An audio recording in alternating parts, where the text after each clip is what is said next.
The usual gang of misfits and dope addicts are here. Well, I know why you did it.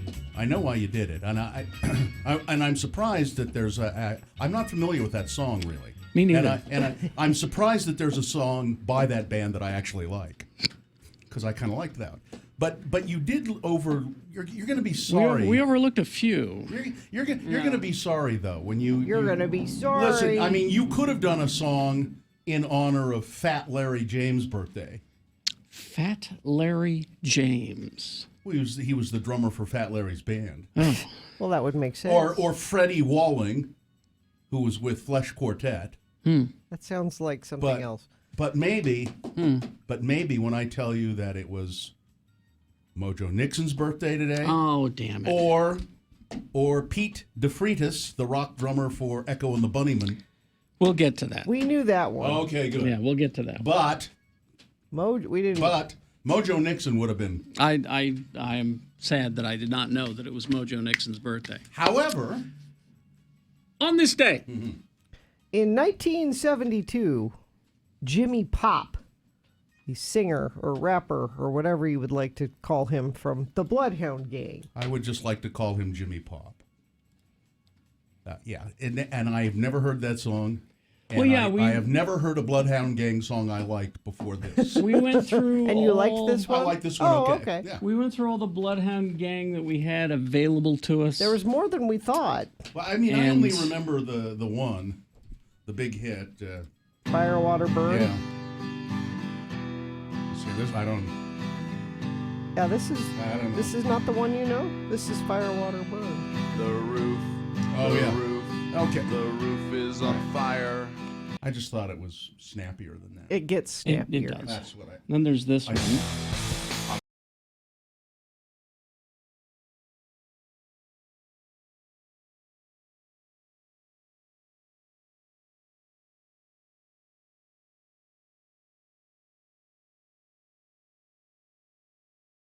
I became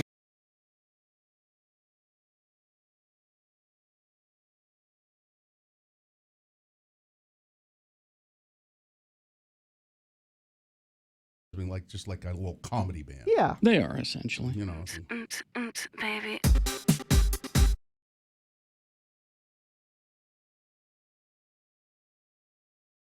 On the Discovery Channel.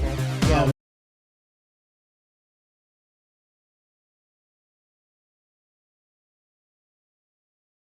So we played "Uncool as Me" featuring Joey Fat One of NSYNC. Huh. Well, that one wasn't too bad. Yeah. All right. So we'll get to Echo and the Bunnymen. We will. Why do you guys say Bunnyman? Bunnyman. It's Bunnyman. Echo and the Bunnymen. No, this is Bunny Men. Bunnymen, but it's Bunnyman. Bunnyman. So anyway, hi. It's us. We're going to officially begin the program in a second.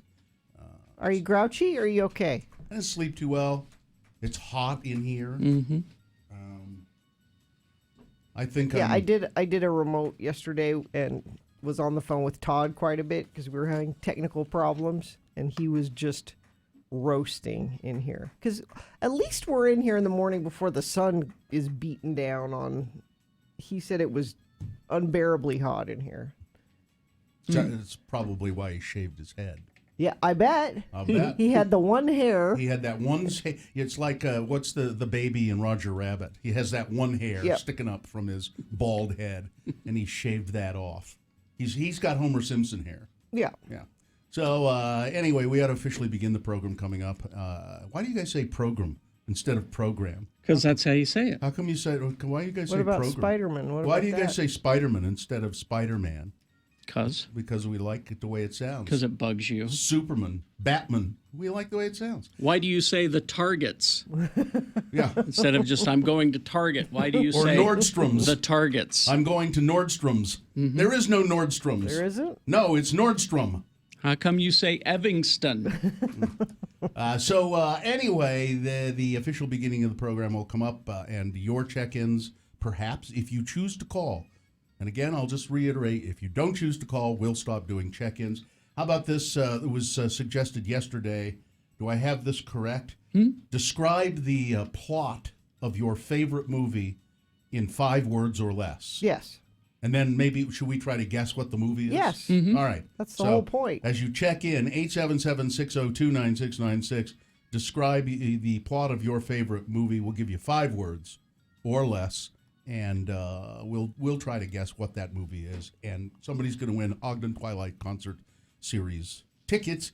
And and then we should also tell you that if you need a plumber, Shamrock Plumbing is who you would call because we use them. And don't you want to be like us in every way? They've plumbed for us. Start saying Superman and start calling Shamrock Plumbing. Exactly. Be like us in every way. You know, some people say, well, I don't want to call a plumber for that. I'll always call the plumber. Always. It's water in your house. Even for little things like, oh, my sink is leaky. You know, it's not, you don't have a huge flood you're dealing with. Still, call Shamrock Plumbing. There's a little leak around the base of our one of our toilets in the house, and my wife said, "Oh yeah, I know how to fix that." And I said, nope, because you know it will be a pain in the ass. Oh, don't worry.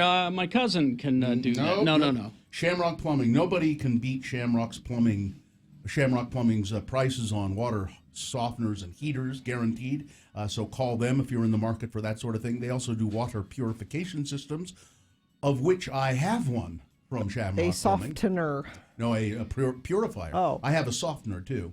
So call Shamrock Plumbing, 801-295-1690. That's 295-1690, or go to shamrockplumbing.net. Hi, I'm Todd Newcomb. I was born in Utah, and I grew up listening to alternative music in Utah. And I'm here every afternoon on X96.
I was thinking today how much just this moment one of our interns, the organized intern Sarah, and I was thinking, I wonder how much it would cost me to hire her For what?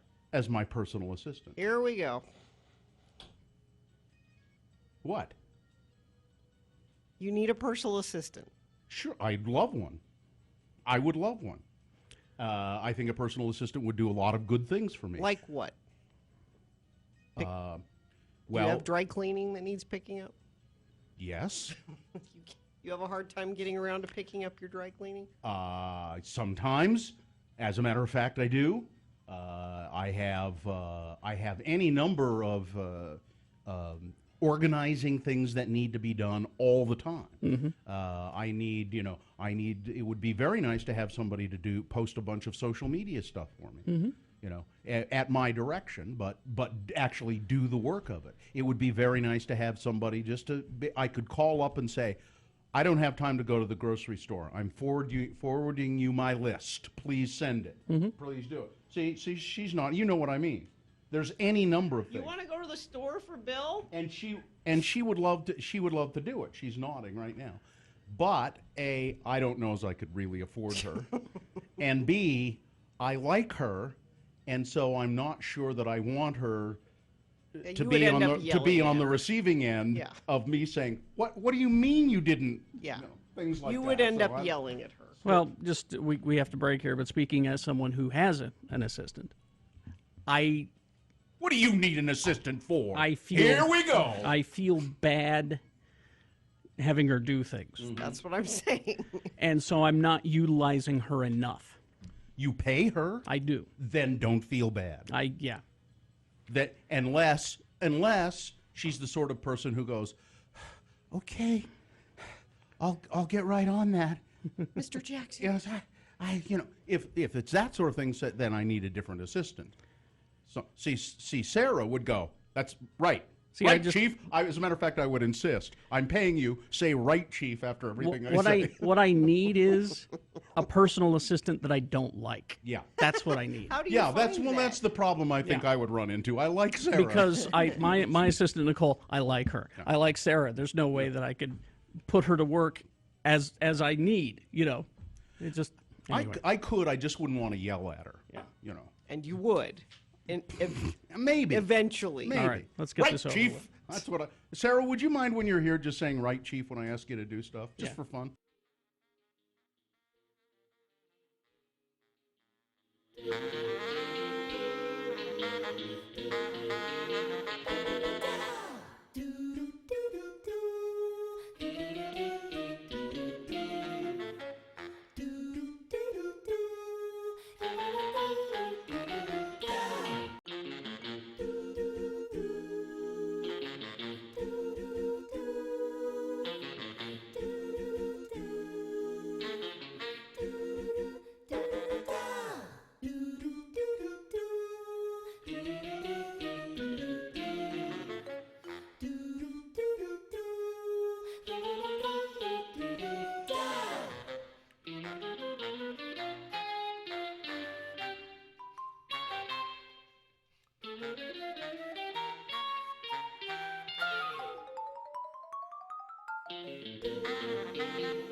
From Hell Show on X96. Call 877-602-9696 or text us at 33986. Message and data rates apply. Remember that info. Yes. We'll take your check-ins in just a moment. 877-602-9696 is the number to check in with the Radio from Hell Show.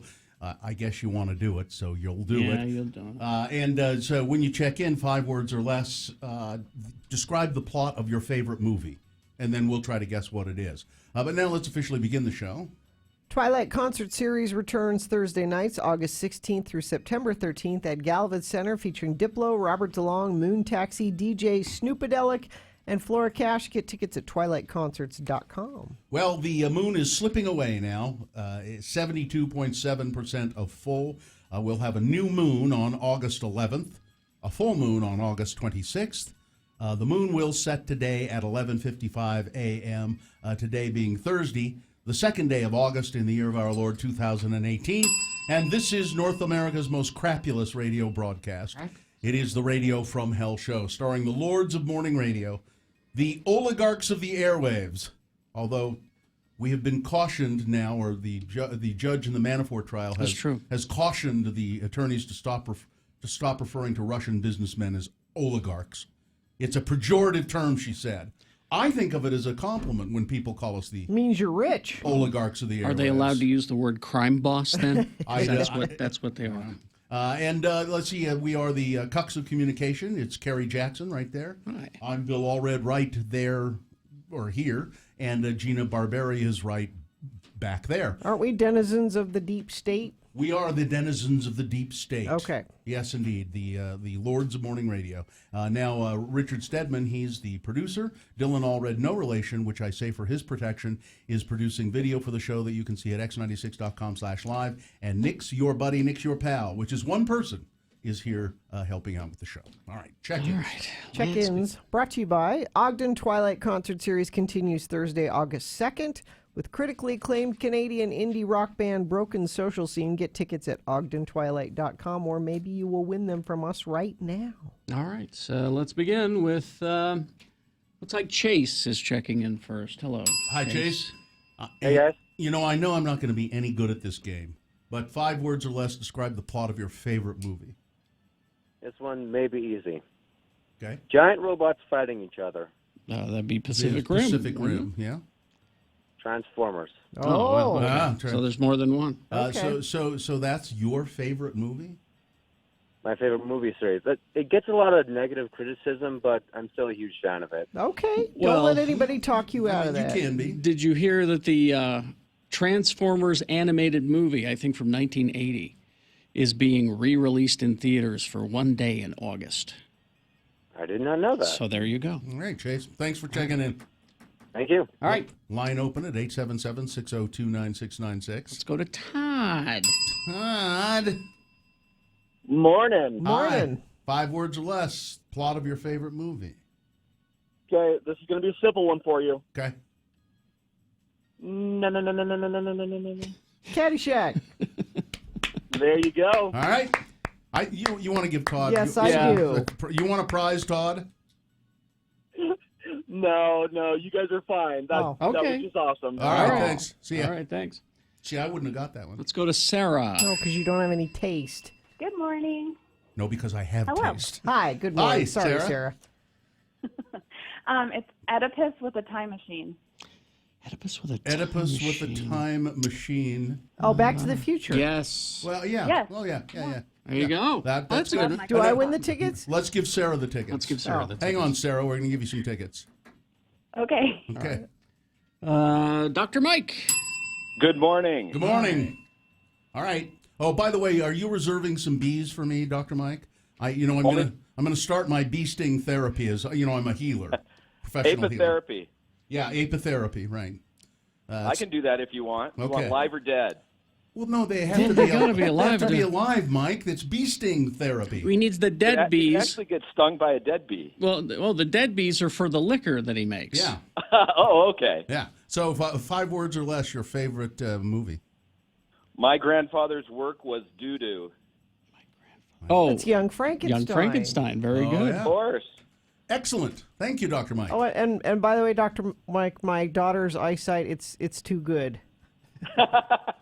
I understand exactly what you mean. Yeah, she got a new prescription, and it's like It's everything's so clear. I can see now. I can see. All right, thank you, I Dr. guess we Mike. had to point out that Dr. Mike is Yeah, eye doctor. I don't. All right. Totally, Ashley. totally Ashley. 1930s Odyssey. 1930s. That's not Odyssey. very specific. 1930s Odyssey. the Baton Death March. You got 3 more No, that's- words. Can you give us 3 more words? Go for Everett. Say it Vote, again. vote for Everett. No, gopher Everett. Like Gopher. animal gopher. Gopher Everett. No idea. 1930s Odyssey. Go for Everett. You're- What- Yeah. what- Oh, what- brother, where art thou? Okay, Oh, that okay. was. Oh, that's kind of an obscure movie Yeah. too, Yeah. really. But although I did enjoy it. Thank you. All right. Yep. Thank you, totally, Ashley. Texters, Kent the coordinator checking in. That'd be great. Oh, Office Space. Office Space. Here's an easy one. It's so easy. They include the name of the title of the movie in it. Ferris skips school. Well, That's you don't. You yeah. You're shouldn't not. put what Ferris. is it? What is it? You're not trying. What is it? What is it? Ferris Bueller's Day Off. Oh, I thought that was a movie about a guy who didn't go to work. No, Took school. a day off. Let's He see. took a day off school. Suburban neighbors kill people. This is also an obscure one. The Burbs. Tyler the Trash Man. Idiot saves girl and truck. Idiot saves girl and truck. Girl and truck. No idea. It saves girl and. I don't know. Don't know. And he didn't put the No answer. idea. He didn't put the answer. Let's see. Let's go to line 1. All right. This is Kitty. Hello, Kitty. Hi. Hi. Kitty, boy, you're perky this morning. What's your favorite movie in 5 words or less? Man destroys family heirloom. And destroys. Man destroys. Yeah, one more word. Add one more word to it. Magic family heirloom. Magic family. Man destroys magic family heirloom. What is it? Don't know. No. Lord of the Rings. Lord of the Rings. Well, that crossed my mind, but I guess He's the not ring, a man, really. I think the man part threw me Man off. threw me. Yeah. Yeah, and I don't consider the ring a family heirloom. Although Yeah. It's passed down, Bilbo kind did of. hang on to it and then pass it along. Yeah. But That's still, true. it's- yeah. All right, Kitty. Thank you. Thanks. Let's Thank see. you. Felons save an orphanage. I know that one. Blues Brothers. Oh yeah. Rock. Thank Yeah, you very much sure. for that. Eastbound and Down. Well, that was that Kenny. No, that's Movie. That's Smokey and the Bandit. Yeah. Oh. He tasks me. He tasks me. Ra- Wrath of Khan. Wrath of Khan. Yeah. Now here's my wife's favorite movie. What did he whisper to her? Oh, that's her favorite movie. Lost in She Translation. loves Lost in Translation. Huh. Let's see. Name mix-up leads to underwear drop. I don't know, Atropos. Name mix-up leads to underwear drop. What's that? The Big Lebowski? Oh yeah. Yep. Name mix-up Yep. leads to underwear drop. Yep. Okay, Yeah. you're right. You're right. Okay, very good. Thank you, Atropos. All right, Dylan. All right, I guess we have to get underway. Well, what's yours? I was too busy playing the game instead of preparing the game. Maybe we should make this an X-Poll. Sure. Yeah, we could do Yeah? it. Okay. We'll do it again sometime. Mayor demands to keep beaches open. I follow two people based on that. Me too. Mine would be, hello, movie house. Oh, wonderful life. Oh, There you go. mine's I want me a toddler. That's Raising Arizona. Raising Arizona. Hi.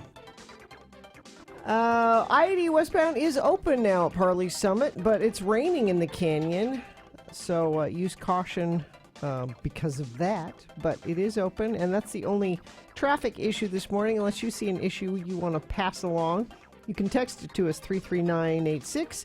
Elevate your summer at Snowbird, offering daily activities like the aerial tram, mountain coaster, all new Woodward Rectangle. Pre-purchase your all-day activity pass online for best pricing.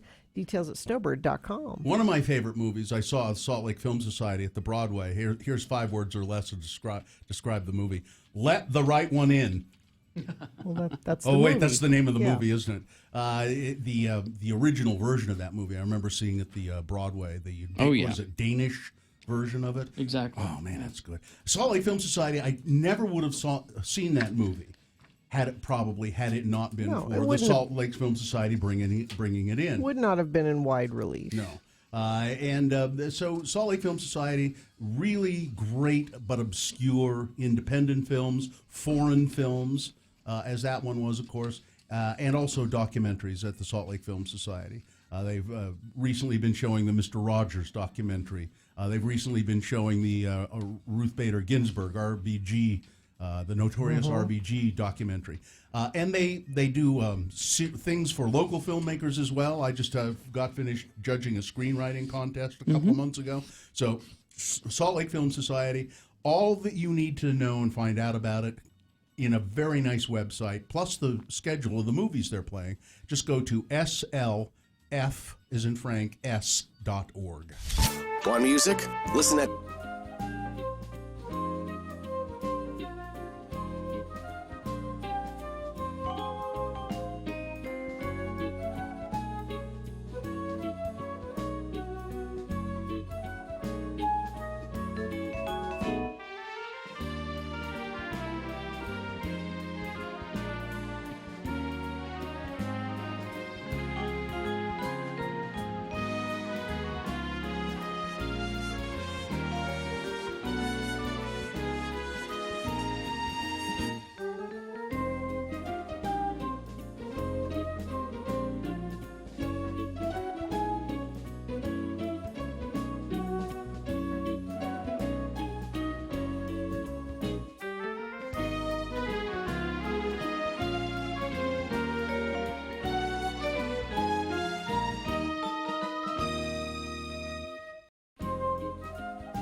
Ladies and gentlemen, the Radio from Hell show is proud to announce a brand new entertainment in downtown Salt Lake City. That's right.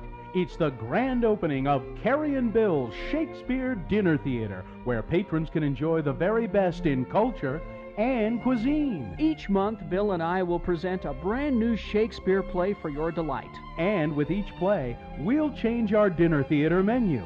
We begin this weekend with Hamlet, Prince of Denmark. Who's there? Nay, answer me. Stand and unfold yourself. Long live the king. Bernardo? Line.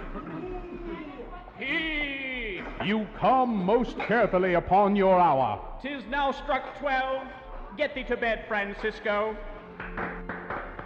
And with immortal lines like that from the bard, you get your choice of Hamlet Hawaiian-style ham, a juicy ham steak with a pineapple ring, or the Polonius chicken pot pie. And what's even more fun, not only will Bill and I play most of the parts, but we'll be your waiters. In coming months, you'll delight to other great Shakespearean masterpieces. Like The Taming of the Shrew, with me as Petruchio, and Bill as Catherine the Shrew. If I be waspish, best beware my sting. My remedy is then to pluck it out. Aye, if the fool could find it where it lies. Who knows where a wasp does wear his sting? In his tail. In his tongue. Whose tongue? Yours, if you talk of tails, and so farewell. What? With my tongue in your tail? Nay, come again, good Kate, I am a gentleman. It's Carrie and Bill's Shakespeare Dinner Theater in the old Felt Electric building in the Regent Street alley off 2nd South. And look in your Happenings coupon book for a 2-for-1 coupon, good on Wednesdays and Thursdays at Carrie and Bill's Shakespeare Dinner Theater. Your dinners are full price, but one of you will get to sit through the play twice. Get thee hence to Carrie and Bill's Shakespeare Dinner Theater, where you give us the dough and we put on the show.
beat Gina with Martha Stewart trivia. I love Martha Stewart. Well, Martha Stewart. This is not trivia about Martha Stewart. But I know trivia about Martha This Stewart. is trivia. This is tips that Martha Stewart gives. Have you tried Martha and Marley's home meals? No. They're wonderful. No. Why is Marley her daughter? I have no idea. Do you have any idea? I think it is. I thought And you knew things about Martha Stewart. She calls the, she's doing like a Blue Apron kind of thing, but it's called Martha and Marley's Home Meals. But they never mention in the commercials I hear for it who the hell Marley is. I think it's her daughter. Anyway, big boy news. No, her daughter's name's Alexis. I don't know who Marley is. Okay.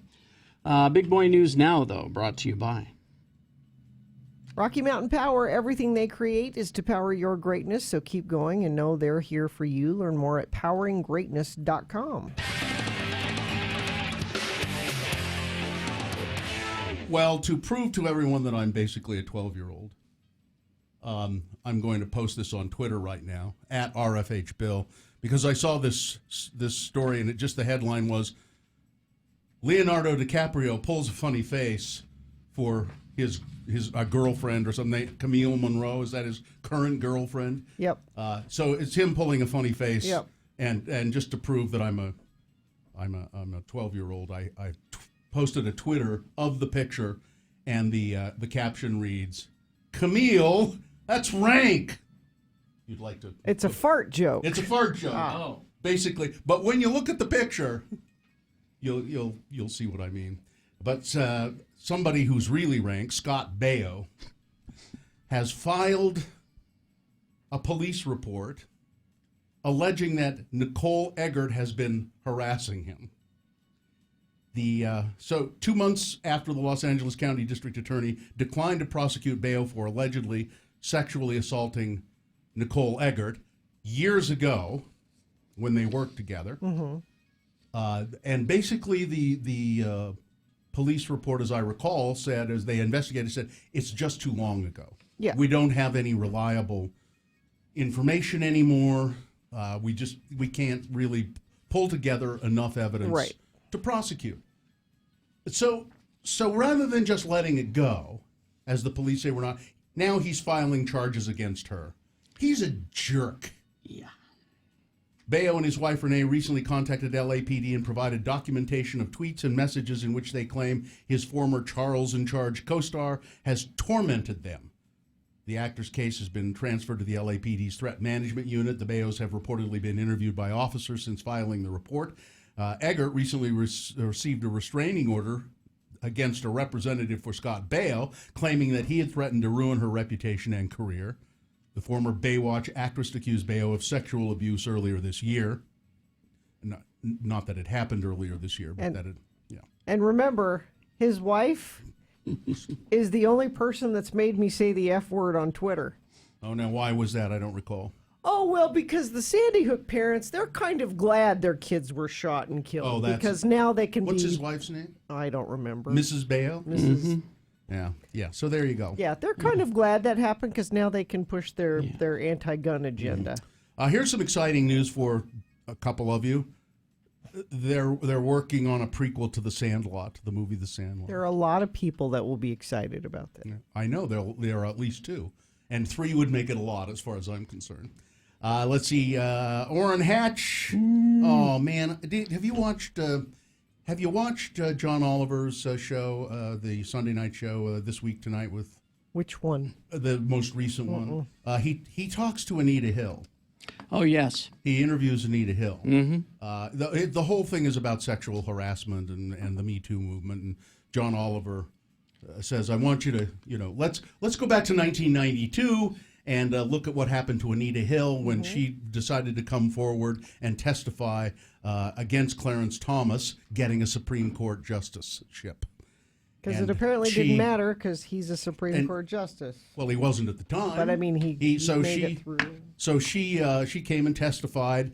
What courage that must have taken to say, I don't think he should be a Supreme Court justice. I worked in his office, and he was inappropriate. He did sexually harassing. He tried to get me to watch porno with him. He tried to get me to go out with him. He continually, and she gave her testimony in front of these just wretched old white men at the time Orrin Hatch was not old. He was in his 50s maybe. And he was the worst of them. And they showed him 2 or 3 times. Talking about pubic hair? They didn't quite get to that part of it, but that's the best part. But talking about, and then to have Clarence Thomas actually say this is a lynching. That's what this is, a lynching. And Anita Hill has borne this with great equanimity, I think, in the long run, with great grace and courage. But at any rate, see, whenever I mention the name Orrin Hatch, all that comes up in my mind. And Orrin Hatch, he's done something good here, but it won't redeem him in the long run. He'll still suffer the fire. A bill that Orrin Hatch and Chris Stewart have introduced is just waiting for Donald Trump's signature. It's a bill to create a 3-digit telephone number for the National Suicide Prevention Hotline. That's a great idea. Senator Hatch and Representative Stewart were among lawmakers who introduced the legislation in May of 2017. The Senate passed it last November before the House approved a slightly amended version last week. The Senate unanimously passed the amended bill on Wednesday. This bipartisan proposal is a lifeline for people experiencing suicidal thought, Hatch said. With this bill, we can prevent countless tragedies and help thousands of men and women get the help they so desperately need. The bill aims to reform the suicide prevention lifeline system and veteran crisis line as well, because a lot of people suffering PTSD, veterans suffering PTSD, have suicidal thoughts. So there will be, and I don't know if it says here what the number will be yet. I don't know if they've determined that. Right now, there are just a whole bunch of different numbers. Like even in Utah, there's people who are struggling with suicidal thoughts. There's a Utah County crisis line. There's a Salt Lake County crisis line. There's a Wasatch Mental Health crisis line. Well, and there's a line for people that are worried about somebody else that they want to... There's a national line. So hopefully, and I don't know that means those will go away, but there will be 1 3-digit, like a 911. A Utah man who alleges in a new lawsuit that a McDonald's employee spiked his drink with a heroin substitute said he had just seated his 3 young boys on the couch with their Happy Meals when he took a drink from his Diet Coke while he read some emails on his computer.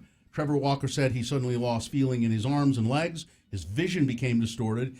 He thought he was having a severe anxiety attack, but before he blacked out and collapsed, he sent 2 text messages to his wife, who was working in the in-home hairstyling salon in another part of the house. I'm having sensations in my arms and everything is moving slowly. I'm feeling scared, he said. I don't know what to do. And his wife came in and he passed out. Well, they did some analysis on the Coke that he had gotten from the McDonald's, and there is an opioid of some sort. Traces of it on the lid and in the Coke itself. There were now nobody's determined how it got there.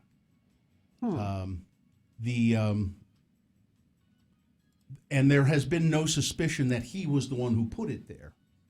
So he's very odd. Yes, he's filing suit against a McDonald's. This White House Press Secretary Sarah Sanders on yesterday, falsely blamed journalists for thwarting U.S. spying on Osama bin Laden years before the 9/11 terrorist attacks. Quote, the media routinely reports on classified information and government secrets that put lives in danger and risks valuable national security tools, she said. So they routinely do this, she said. She answered questions about threats and insults that reporters have faced from Trump supporters. One of the worst cases, she said, was the reporting on the U.S. ability to listen to Osama bin Laden's satellite phone in the late 90s. Because of that reporting, he stopped using that phone and the country lost valuable intelligence. False. Yeah. False. And that story was out years ago, and it has been proven false years ago. It's an old conspiracy theory. Passed around on that internet bubble that they live in. Exactly. So reporters were asking about the the attack on CNN's Jim Acosta by Trump supporters at the rally in Florida. And she said, we don't condone that. We believe in freedom of the press, but the press all routinely reports things that are, in air, so it's just, she is as bad as her boss. Yeah. Yep. If not worse, because she should know better. She was essentially playing a "they asked for it" kind of thing. Amid the Trump 2020 placards at that rally, by the way, the Women for Trump signs and the CNN Sucks T-shirts, the most inscrutable message that came out of the Donald Trump rally on Tuesday, though, was a letter. Yes. The letter Q. People wore T-shirts with the letter Q emblazoned on the front. Others carried signs containing the letter Q. WWG1WGA, Trump 2020, Keep America Great. MSM is the enemy. Another held a sign that said, "We are Q." What is Q? I'm about to tell you. Yes. Q who? The entire loose movement of Q has been called everything from a deranged conspiracy cult to a grassroots movement about the covert battles long being waged between the deep state and President Trump. Oh, wait, we're in the deep state. I should know what that is. You should know, because QAnon would be reporting on us because we are part of the deep state. Trickery. I haven't been going to the Q Anonymous users, they post on 4chan, which is this horrible, shadowy site, known for cruel hoaxes and political extremism. That's where Pizzagate was. They post under the title "Calm Before the Storm." The poster claimed to have a high-level government security clearance, Q. So there's somebody or some group that claims we are in the deep state, and we know what's going on, and they leak out little, they claim to have intelligence about what's going on.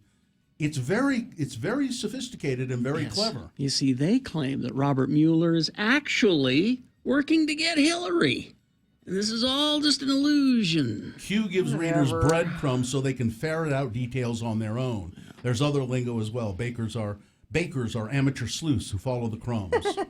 Anybody who tries to debunk Q is a clown. Oh. That includes CIA agents, shadowy operatives, and most likely most reporters, although there's separate terminology for them.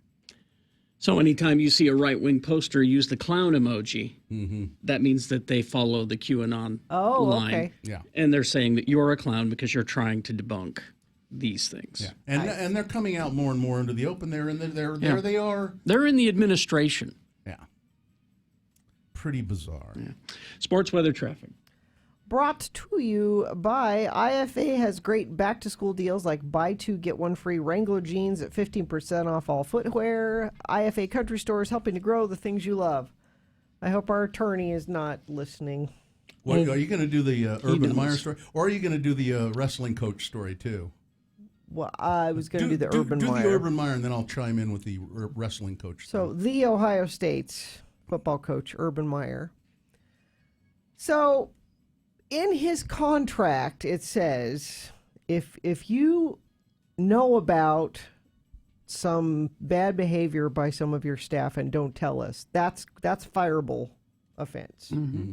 One of his assistant coaches, who's been with him since Florida, that he brought to, so known him for years, brought to Ohio State. Apparently he's had issues with his wife going at least back to Florida, issues of domestic violence. Happened in Florida, happened in Ohio.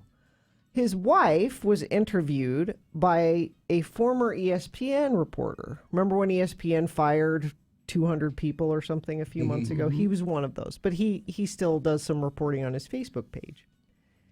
Interviewed the ex-wife of this assistant coach, who said, yes, this abuse has been going on for years, and I talked about it at great length with Urban Meyer's wife and some other wives of some other people that work on the football staff. More than once. For years, they've known that he beats me. Well, Urban, when asked a week ago when they put this coach on leave, said, this is the first I've ever heard of it. Didn't know about it before. Oops. Apparently. Now, he says, I knew that there were some problems in the marriage. But I didn't know there was physical violence. There was physical violence. Yeah, that's what he said. And the ex-wife was saying, no, I've told his wife. Now, both Urban and his wife could be out of a job because his wife works for the university too. She works for the hospital there. Urban Meyer, of course, former University of Utah coach. Mhm. And, the wrestling coach at Ohio State, after several former Ohio State players came forward saying that their former assistant coach, now Representative Jim Jordan, failed to do anything about alleged sexual abuse by the team doctor, they were contacted by retired Ohio State wrestling coach Russ Hellickson and urged them to recant their stories. Yep. Don't tell them that you made it up, that Jordan didn't know anything about it. Because he wants to be Speaker of the House. Speaker of the House. He wants It's to all keep, stinky. He wants to keep his job. Big time college sports is always a lot of fun, isn't it? Oh yeah, it's a lot of money. Weather. We've got some thunderstorms happening. Could happen throughout the day. 93 for a high. And traffic, the only thing to report so far is that westbound I-80 is open at Parley Summit. So traffic should be able to flow between Park City and Salt Lake freely until tonight, when it will close again, but it will close eastbound tonight. That's traffic. All right. Geek News brought to you by? It's always brought to you by Cabin Fever. And always will be, because I saw Dave at the store yesterday, and he said, I will never desert you guys. Never? Wow. Never. Okay. Located in the heart of Trolley Square, the corner of 5th South, 7th East. Birthdays, marriages, new babies, and more. It's Cabin Fever, so much more than a card store. It is so much more. All right, brand new episode of GeekShowPodcast.com is available now. Let's see, earlier this week, we did get a little something.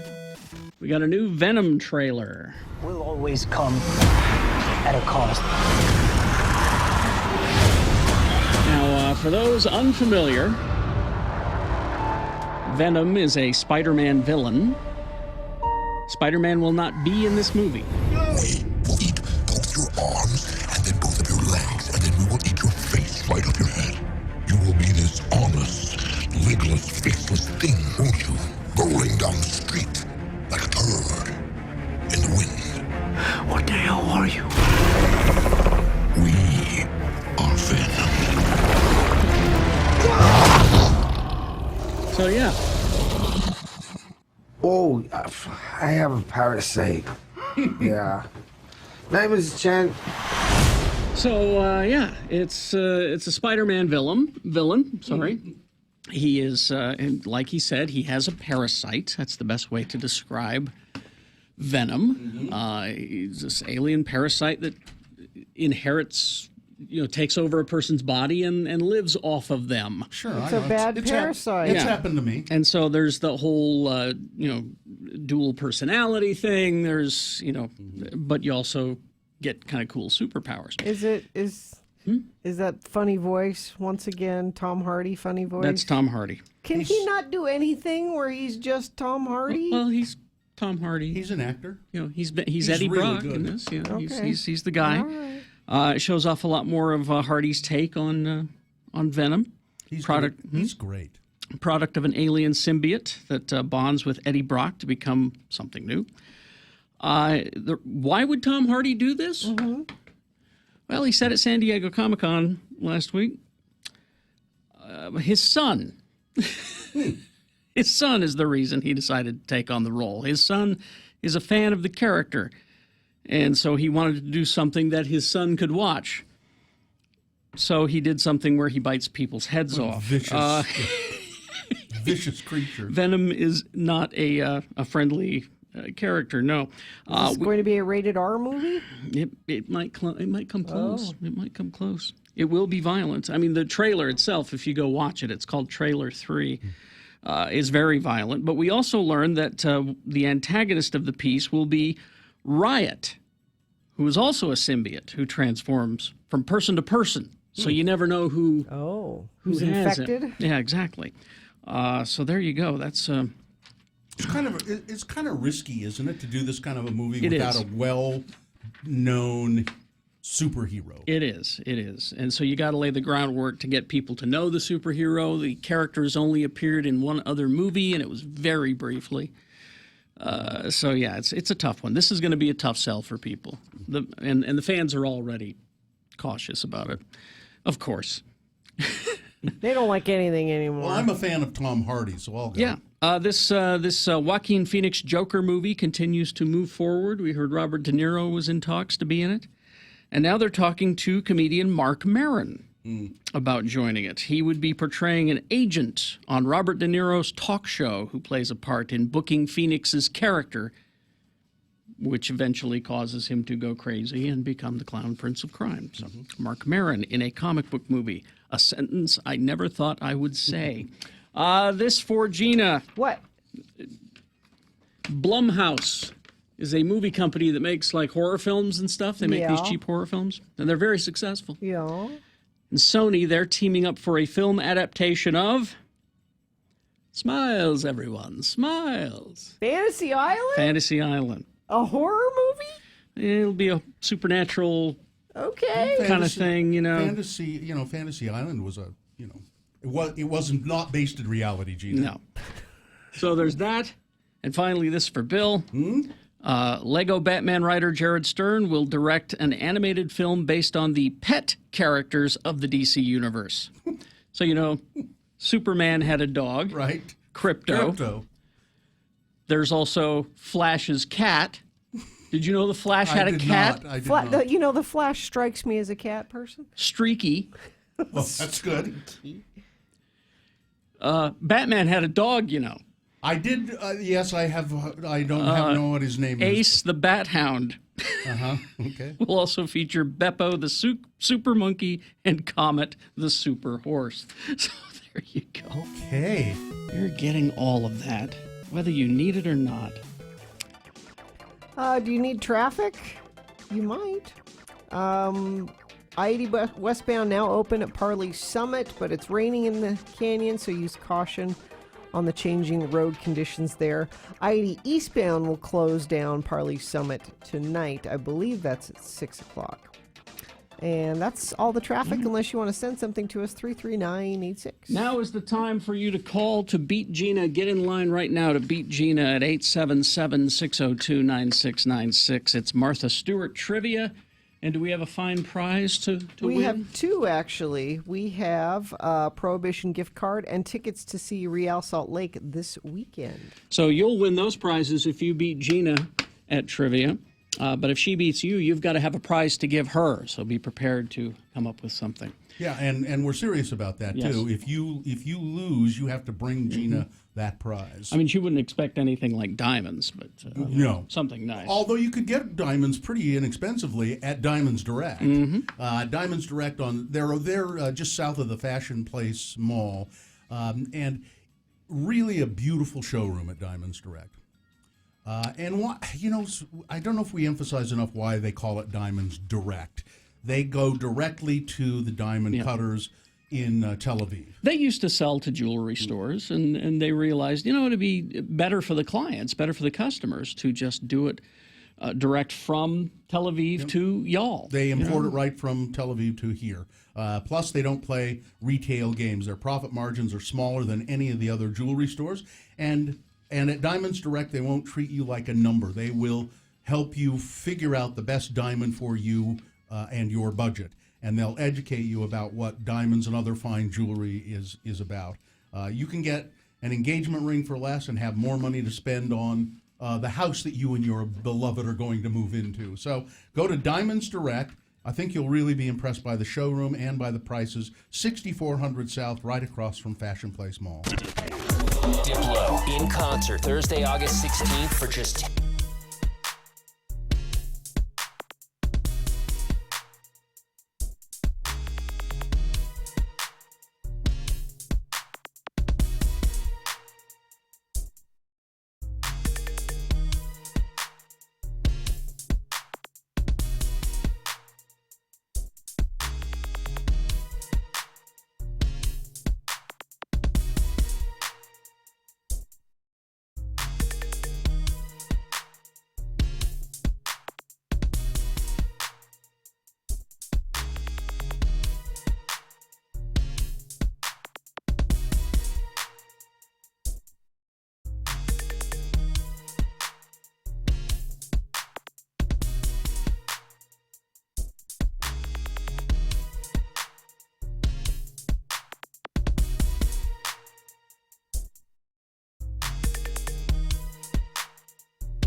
We're broadcasting here from Namche Bazaar in Nepal. We're sitting in my room at the Zomling Guest House and Panoramic View restaurant. I met the owner a few minutes ago and did a little interview with him. Maybe you'll hear some of that coming up on the show at some point. An interesting man. His name is Saddam Sherpa, and he is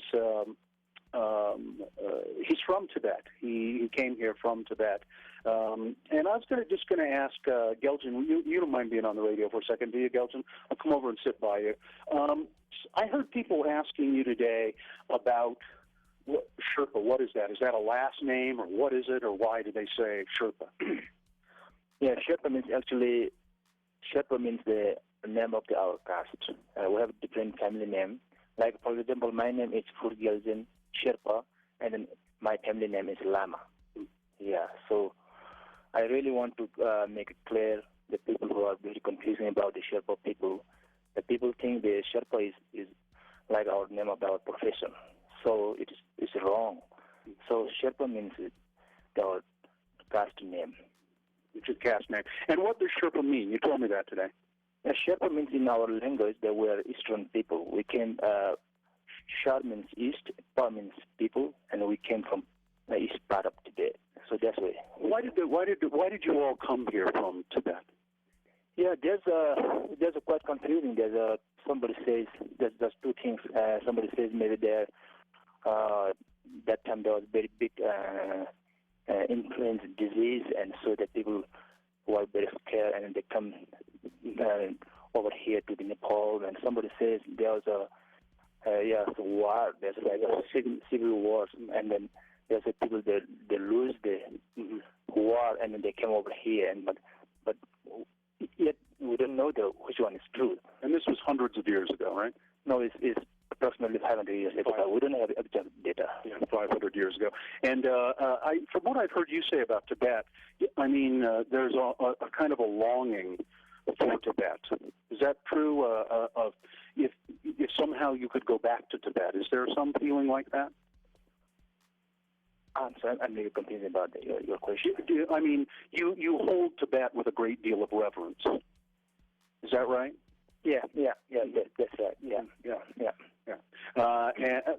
And Tibet is, of course, really no more. And we'll talk to Geljan later on in the trip too. He's very worried. He thinks the Sherpa people are going to be no more at some point, and so we'll talk about that. But that's it for now. I'm Bill Allred, broadcasting at the Zamling Hotel and Panoramic View Restaurant in Namche Bazaar, Nepal.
with Carrie, Bill, and Gina on X96. I'm having some issues over here.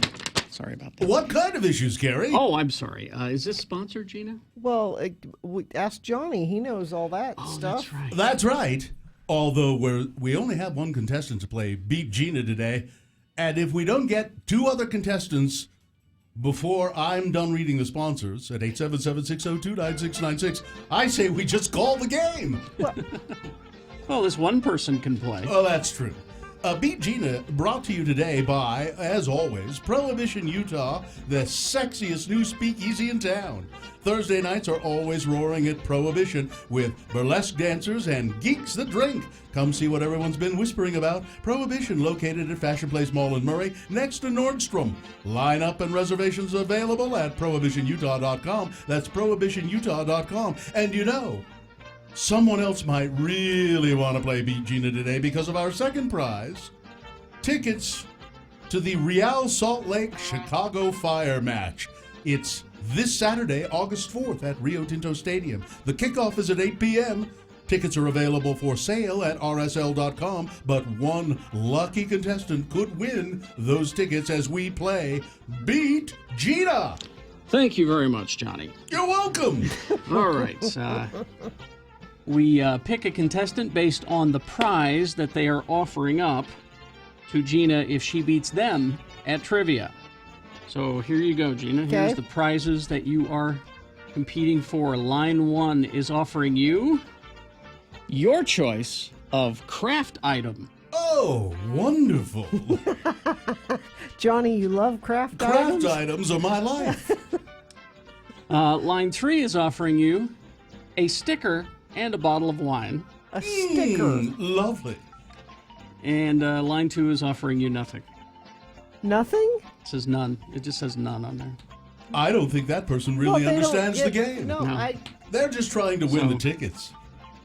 I'm glad we went through the trouble of... Why would I pick none? Yeah. Someone should have explained to this person what the game is all about. All right. So what do you pick? Well, I'm curious about what the sticker is. It's one of those goat heads, Gina. A sticker. You know, it gets in the bottom of your shoe. I'm not gonna get an answer to that. So just pick something. No, that's what I mean. I'm going with that one because I'm curious what the sticker is. All right, Samantha, why don't you explain to Gina what sticker you are talking about? The sticker, it's a bigger one, and it says a woman's place is in the revolution. I like it. Okay. So is this who you I've want to play? chosen wisely. You want to play against Samantha Yes. then. All right, Samantha? And it's also a bottle of wine. Yes, and a bottle of wine. So, Samantha, it behooves you. It gives you an advantage if you go first. So let me use the coin toss app, and you tell me heads or tails. Head.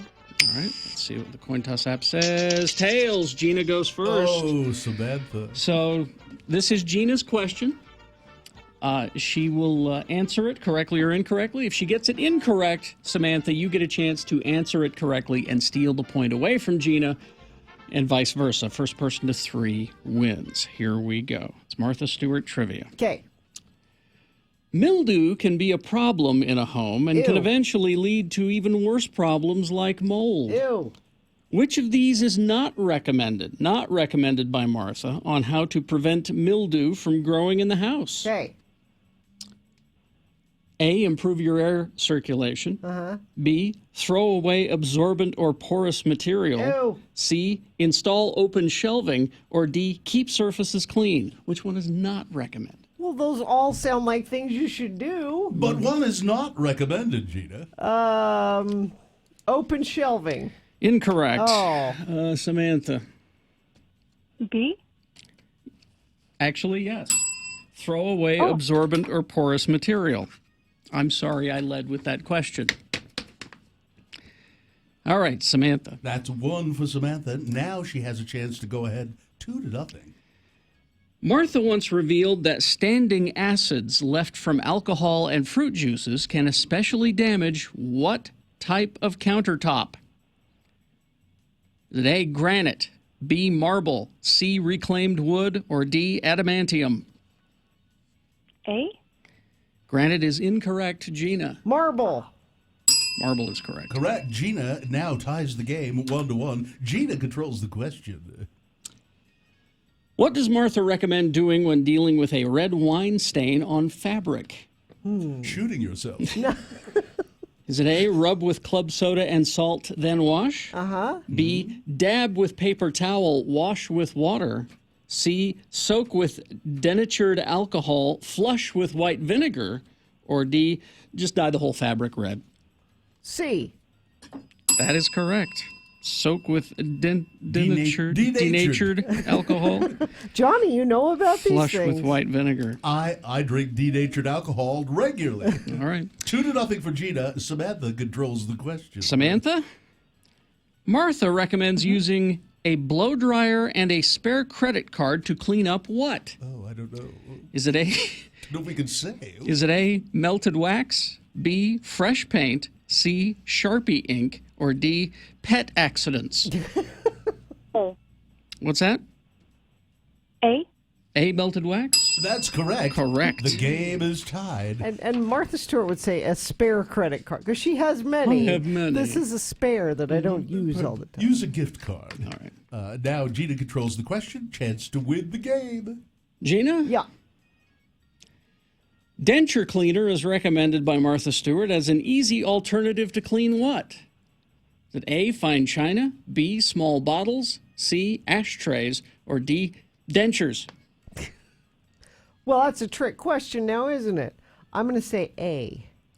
Fine china is incorrect. Oh. Samantha. Chance to win, So what were Samantha. the rest? I'm so sorry. B, small bottles, C, ashtrays, or D, dentures? Please, for the love of God. Did I ever say D? What? D. Dentures? Incorrect. Small bottles. It would be small bottles. Yeah. Don't use it on those large bottles. No, it won't work on All right. those. Now it's, let's see, Samantha controlling the question here. All right, So she still has a chance to win. How does Martha suggest that you clean your window draperies? Ooh. A, get them dry cleaned. B, scrub lightly with a damp rag and a dash of fabric cleaner. C, spray a generous amount of Lysol. Or D, new coat of paint. B. B, scrub lightly with a damp rag and a dash of fabric cleaner? Is that your incorrect? Gina, chance to win the game. A. A, get them dry cleaned. That's Get them dry correct. cleaned. Gina wins the game. I'm terribly sorry, Samantha. You won't get those Real tickets, Well- but you do have to bring that bottle of wine and the sticker down. But I really like the sticker that she's bringing. I mean, so you're going when to... you bring the sticker down here, Samantha, you're here already. We may as well give you the Real tickets and the Prohibition gift card. All right. Well, thank you. Okay, hang on the line. Too bad the prize wasn't a new phone. Yes, exactly. Jeez. That was awful. It was household hints. Pretty much the worst trivia we've ever done. Crash eastbound 35th South at I-215 West in West Valley, affecting the right shoulder. There's a vehicle on fire northbound I-15 80th South. The right lane is blocked there. And looks like that is about it. That's traffic. All right. Thanks very much. Sorry, Nick, but it was terrible. All right, we've got Boners Round 1 coming up. Here are your candidates. Boner candidate number 1, I just love swimming. Boner candidate number 2, some things you should never attempt to reuse and recycle. And boner candidate number 3, yes, this will ruin your life. All right, thank you very much. We got Big Boy News along with round 1 of your boner voting coming up after these. New Dwello. New Dwello Homes, Lolly has put together, gathered up all of this information so that you can get down payment assistance if you're in the market to buy a home. All you have to do is text the word money to 62687. And then what happens, Gina?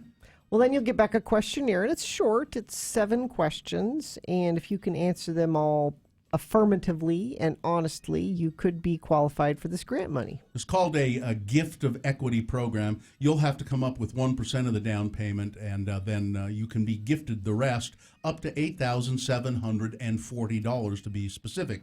Text the word money to 62687. Now, if you have a home to sell, Mostly buyers do this, people who are looking to buy. But if you have a home to sell, text the word money to 62687 because this information you can then provide to potential buyers of your home, and that will make the deal more attractive to them. So again, just text the word money to 62687. I've got no roots, but my home was never on the ground. I've got no roots. X96 is very proud to present Alice Merton in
Spear. Spear. Spell it with me now. S-P-E-A-R. And now we'll use it in some dialogue. Today, our Utah friends, LeVar and LeGrand, have decided to get out of the heat by taking in a movie in the cool, air-conditioned comfort of a local movie theater. Again, the word is spear. We got a few minutes before the movie starts, LeVar. I think I'm gonna get me some snacks at the snack bar. What the heck movie have you drugged me to anyhow, LeGrand? There's a bunch of kids here in this theater. You know, it's the Lion King. The Lion King? Well, who plays the king and what the hell's he got to lie about? All these kids shouldn't ought to be seeing a movie about liars. Oh, no, the Lion King. Like the animal. Huh? You know, L-I-E-O-N, lion. Big cats, lion. Oh. It's a cartoon that Walt Disney drew. You drugged me to a flippin' cartoon movie? I knew there's too many kiddies in here. Got down, sat on a bench, LeGrand. I may be having to vomit partway through. The Lion King is supposed to be real good, even for the grown-ups, LeVar. And they say the music is real fine. It was wrote by that Elton John. Who? Well, who the hell is the Elton John? Well, he's a singer and a writer who's got a lots of hit music. He's one of them men what likes other men, but he's still a very good musician. Cheese and rice, LeGrand. You mean there's men that's attracted to other men? Yeah. That's square. Well, I didn't know about it myself until I read it in the newspaper and in Newsweek. Oh. Anyhow, I'm going to the snack bar. I can't get through a movie without some popcorn and a drink and some nachos and some junior mints and a box of goobers and some malted milk balls and a pack of red vines. You want anything? Nope. I got my refreshment right here, LeGrand. I sneaked in this can of Vienna sausages and one of them Army surplus MREs, and this. What's that, canteen of water? Nope, ain't water. Nope. Spear. Spear? Yep, spear. Spear? God almighty, LeVar! You better hope the usher don't catch you. Oh, yeah, like Mr. 16-year-old pimple monster's gonna be a real threat. And I'm telling you, LeGrand, if I don't catch me a beer buzz, I'll never make it through this cartoon. Hey, is Mickey Mouse in this?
9696 or text us at 33986. Message and data rates apply. All right. Remember that info. You're going to need it here in about 15 minutes or so. You're going to need it to vote for round one of the boners. Oh, nothing. 3 news stories that are examples of bad, stupid, or funny human behavior.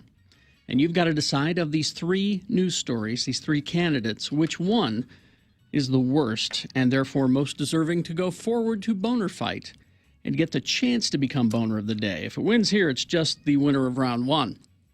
We have another round of boner voting happening at 8:20.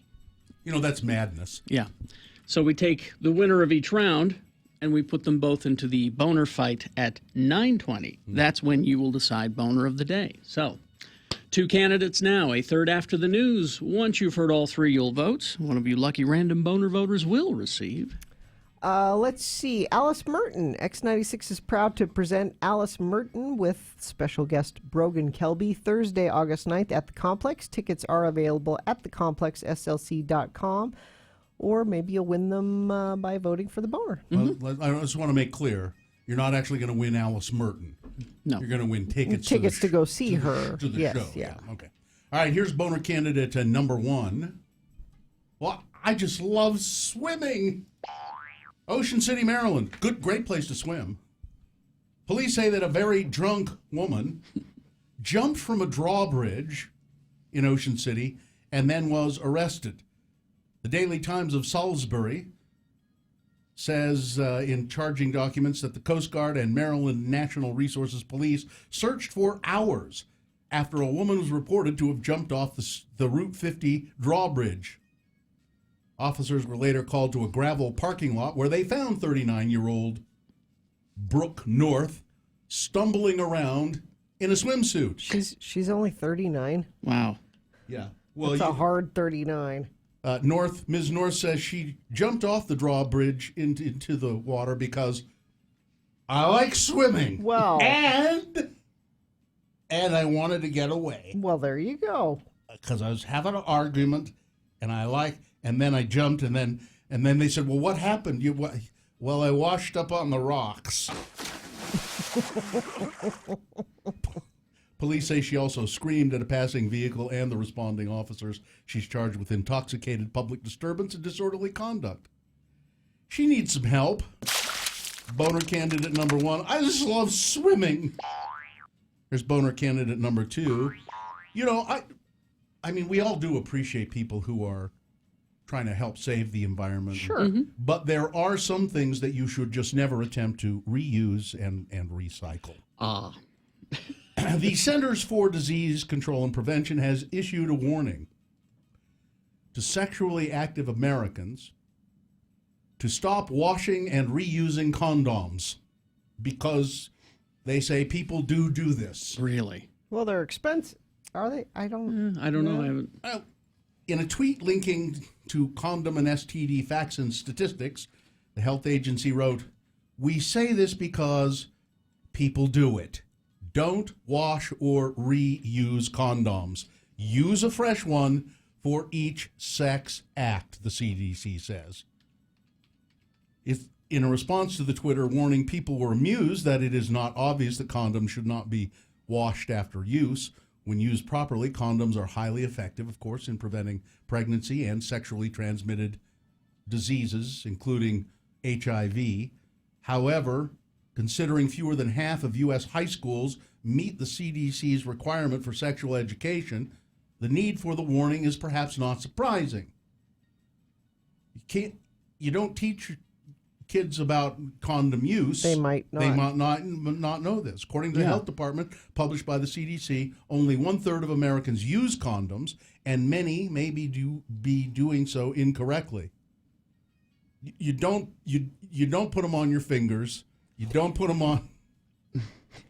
And you need a new one every time. This here says that you can get a 10-pack for $7. That's not bad. That's not bad. Reusing male condoms results in a weakened latex, which can lead to rips or tears that increase the risk of pregnancy or sexually transmitted disease. And in some Planned Parenthoods, they're free. Yeah. The condoms, yes.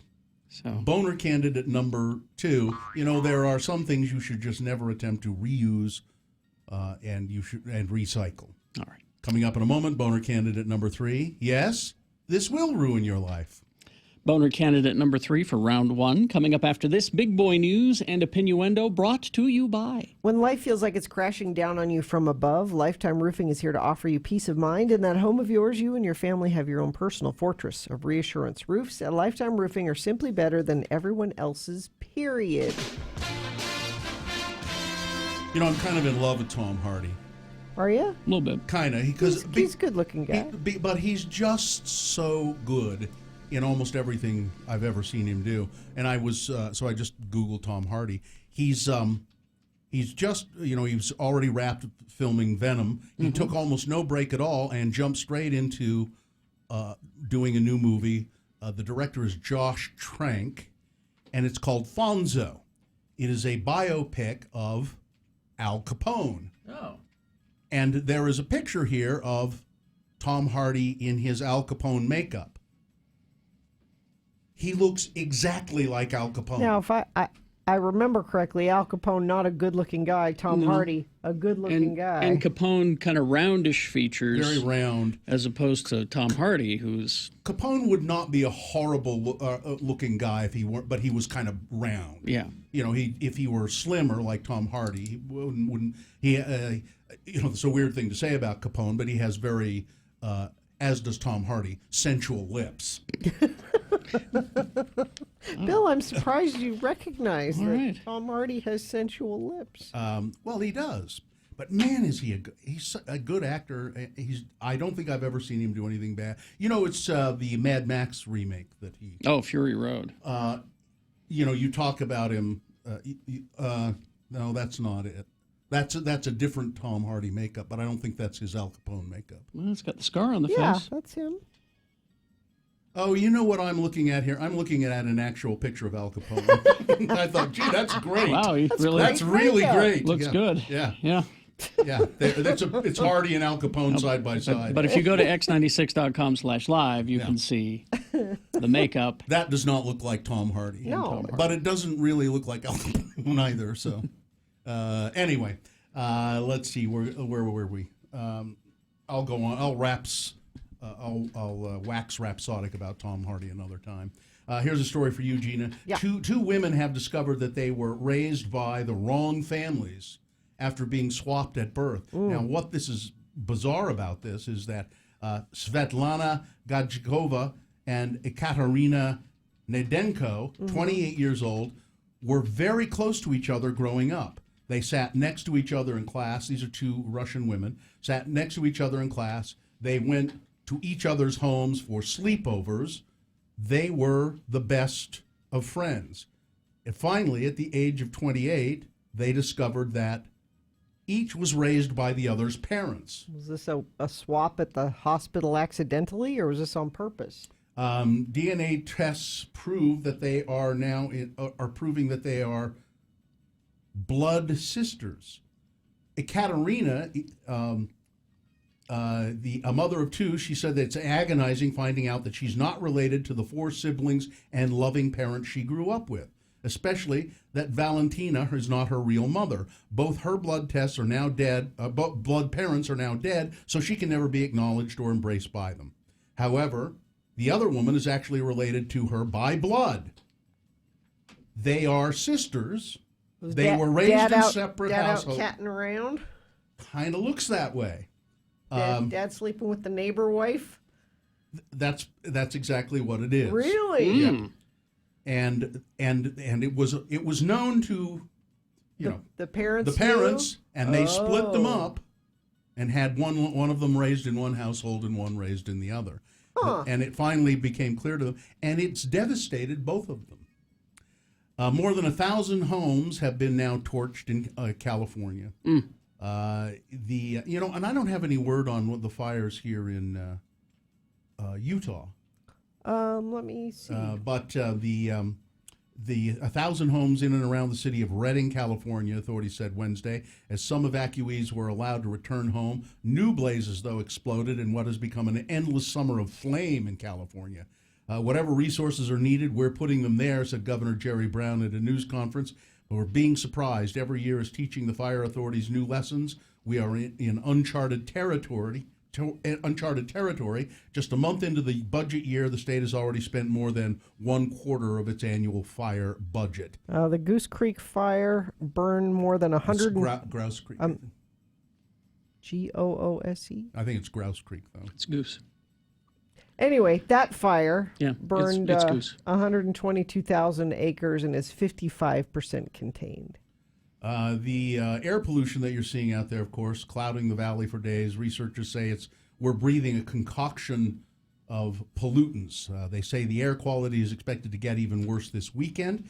Air quality levels have teetered between moderate and unhealthy for sensitive groups in the past few days. Parents like Melissa Baxter have been limiting their children's playtime outdoors. One of Baxter's son has asthma. I have a little tiny bit of asthma, and I've noticed that it's just really gotten a lot worse than it. I mean, mostly I don't ever notice it. But you sound terrible there. I've just gotten this horrible wheeze. A plane crash near Utah's eastern border has turned a pair of rafters into rescuers. We saw a plane fly low over the river, and about 15 or 20 minutes later, we saw the plane crumpled up in a heap at the edge of the river, said Max Menely. Menely was rafting down the Colorado east of Moab on Tuesday. He didn't just spot the plane, they also found the pilot. Menely and another rafter then paddled as fast as they could to reach the pilot. We showed up. He was pretty much in shock, and so we got him on board the raft. We actually covered him up with a blanket for a while until he calmed down. The Mesa County Sheriff's Office identified the pilot as 59-year-old Guy Buchanan of Ramona, California. He had some injuries from the crash and was in need of medical help. We appreciate the help of the passersby, the rafters, to take it upon themselves to help him. I think it made a big difference, said a spokesman for the Mesa County Sheriff's Office. It looks like the guy will be fine after some treatment. Oh. Al Franken has said, this is the first we've heard much from him, he is not ruled out running for office again. He said Monday he hasn't ruled out the possibility of running for another office. He said he misses and loved his job as a U.S. Senator representing Minnesota. I put my heart into the job. I loved it. I loved the job as Senator. It was very meaningful for me and bittersweet. I would like to still be there, he said. I think he resigned too quickly, but maybe that's just the liberal in me. Well, I was going to say, if you look on the Republican side, they don't. Nobody does. They don't resign. No. Well, he resigned because the members of his own party ganged up on him. Exactly. Republicans on Wednesday rejected a bid to direct another $250 million to election security. Oh, why do we need that? Ahead of the November midterms, maintaining that Congress previously allocated money that had been allocated for the effort. We haven't spent the money we've already allocated, so why do we need more? Well, because we do need more. We're under attack right now, we do. as a matter of fact. Yeah. Weather traffic. Weather, we got some spotty sprinkles out there.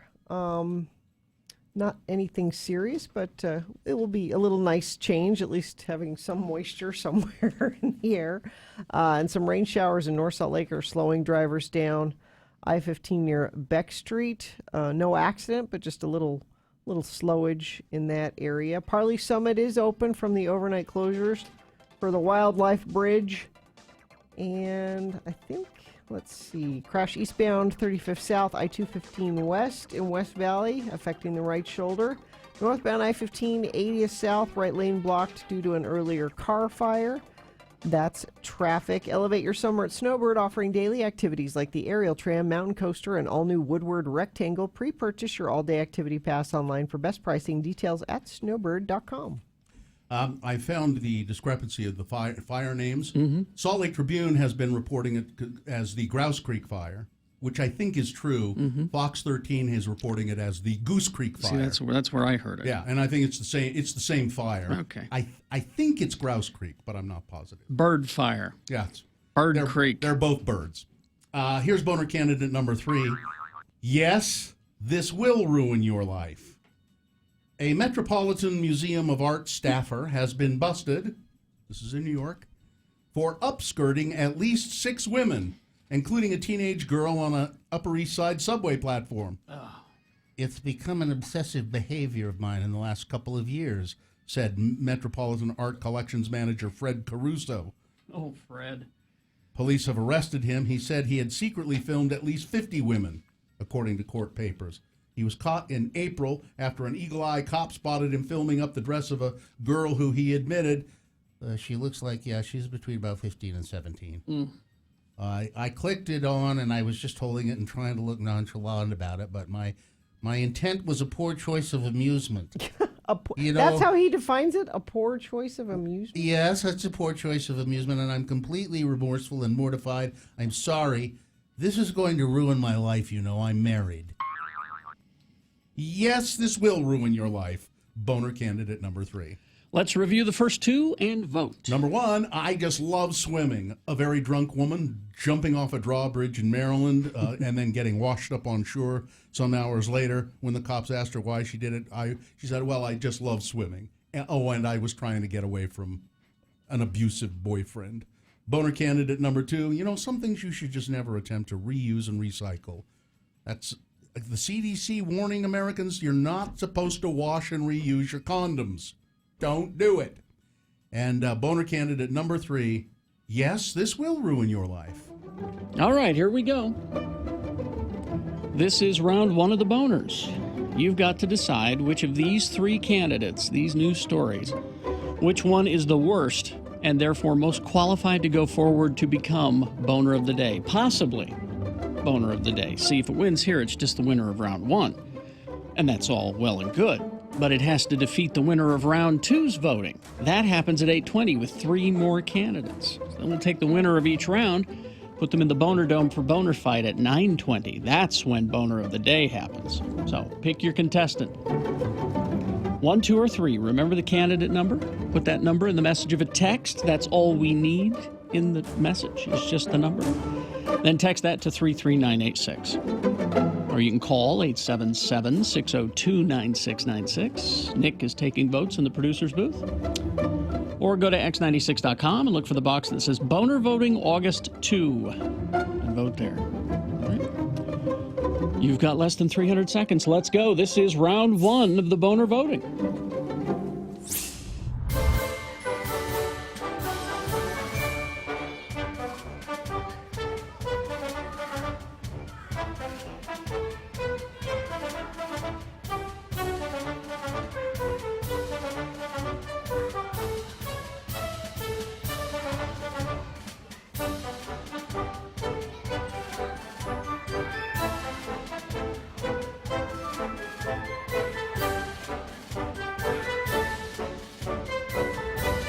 It is the 23rd century. Humans have left the lowly confines of planet Earth and have sought their destiny among the stars. While many things have changed, one constant remains: the need for young men to venture forth and do the work of the Lord. This is the tale of 2 such men who at the age of 19 have answered the call of their general authorities and are embarking on a 2-year mission to spread the gospel throughout the galaxy. This is the story of Space Elders!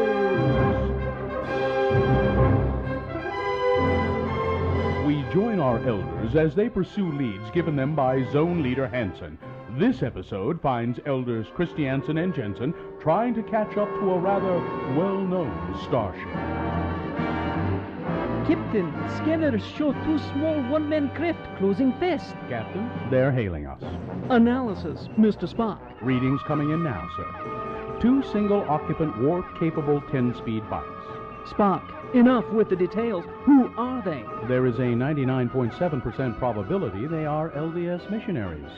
Mr. Sulu, go to red alert. Evasive maneuvers. Armed photon torpedoes. Aye, Captain. No good, Captain. They're still closing in on us. Mr. Sulu, ready phasers? Phasers ready, sir. Damn it, Jim. Don't you think that Starfleet would disapprove of you blasting away at unarmed missionaries? As much as I hate to agree with the so-called doctor, I believe his logic is sound on this matter. Don't bite me, you pointy-eared half-breed. Bones, that's enough. Report, Mr. Sulu. While you and the others were bickering about our strategy, we were boarded by the missionaries. Mr. Sulu, where are they now? Turbo lift number 7 en route to the bridge. Hi, My name is Elder Christiansen, and this is my companion, Elder Jensen. We represent the Church of Jesus Christ of Latter-day Saints. You know, the Mormons. We're here to ask you if you've ever heard of our church, and if so, would you like to know more? Spock, what does the computer have on these Mormons? Fascinating, Captain. Church founded in the 19th century, has grown steadily since, preach a belief system involving an eternal afterlife, and encourage their members to abstain from drugs, including caffeine, gambling, and sex outside of marriage. Elder Christiansen, is this accurate? Yep, the pointy-eared half-breed is fairly accurate. No sex outside of marriage. My God, how barbaric. We wouldn't be able to fill an entire hour of TV time if I didn't stop to have sex with green, large-breasted women with blue hair every week. It would cause some difficulties for the riders, Captain.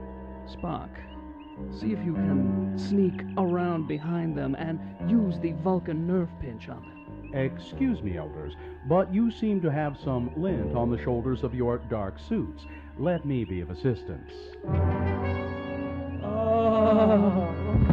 Quick, put them on their bikes and beam them into deep space. Could this be the end of our elders? Would Starfleet really frown upon firing photon torpedoes at missionaries? Why was Dr. McCoy always hanging out on the bridge when he should have been in sickbay? Find out the answers to these and other questions on the next nerve-pinching episode of Space Elders!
With Kerry Jackson, Bill Allred, and Gina Barberi on X96. All right, 7:46. Time to award round one of your boner voting. And round one of the boner voting is brought to you in part by a salad that had watercress in it. And movie lovers, download the new Broovies app for Android or Apple and receive a 2-for-1 admission to Broovies' new Ogden location. Must sign up 1 hour in advance of attendance to the theater. Get showtimes at broovies.com. So boner candidate number one was, I just love swimming. It's a very drunk woman who was arrested after jumping off a drawbridge into the waters in Ocean City, Maryland, and asked why she did it. She said, well, I just love swimming. Boner candidate number two, some things you should never attempt to reuse and recycle. Apparently, some Americans need this warning from the CDC. Do not wash and reuse condoms. Fresh one every time. I know it seems wasteful. I know perfectly good. I know it seems like high quality latex, but please. And then boner candidate number 3, yes, this will ruin your life. A 60-some-odd-year-old man in New York who is the curator of collections at the Metropolitan Museum of Art has been taking upskirt photos of women and girls, and when he was finally caught, he said, well, this has become something of an obsessive pastime, and, it's going to ruin my life. Yep, it will. That's number 3. Jennifer won some Alice Merton tickets, and the winner of the boner voting, number 3, yes, this will ruin your life. All right, there you go. That's the winner of round 1. It now goes to Boner Dome. It will face off against the winner of round 2. Round 2's voting happens at 8:20 with 3 more candidates. Then we take the winners of each round. 9:20 is when Boner of the Day is decided. That is Boner Fight. Is this sponsored, Gina? Yes, Marvel Studios' Avengers Infinity War is available on digital HD and 4K and Blu-ray and DVD, all starting on August 14th. We have a copy to give away via a keyword that you will text to 33986. Keyword is POWER, P-O-W-E-R, POWER. A random person that texts that to 33986 will get a digital HD copy of Avengers Infinity War. All right. Well, we are proud, excited to welcome into our studio Sean P. Means. Mr. Means is a reporter for the Salt Lake Tribune, digital life reporter. Digital life reporter. You can read his stuff at sltrib.com. Also a movie reviewer. You can read his movie reviews numerous places. We have a link at x96.com. And also at moviecricket.net. Right. Hi, Sean. Hello. What's up? So what do we got? Well, we only have one artsy, and it's not a real artsy because it's not like at the Broadway or something. We have, and they didn't show it to us. It's called "The Death of a Nation." Oh, it's Dinesh D'Souza. It's Dinesh D'Souza. See, this I love the way you said it. It's Dinesh D'Souza. Yeah. So it's wildly inaccurate. It's propaganda. It compares Trump to Lincoln favorably. Yeah. Yeah. Like I said, Look, the poster is his face and Lincoln's face meshed together. Yeah. And other than they've both lived in the White House for a time and don't take to the theater very well, I don't know what they have in common. Civil War is another thing. Yeah. One the first Lincoln fought in one, and Trump's trying to start a new one. Start a new one. Yeah. Yeah. If you follow, there's a historian on Twitter that I follow, Kevin Cruz. Kevin Cruz. Yes.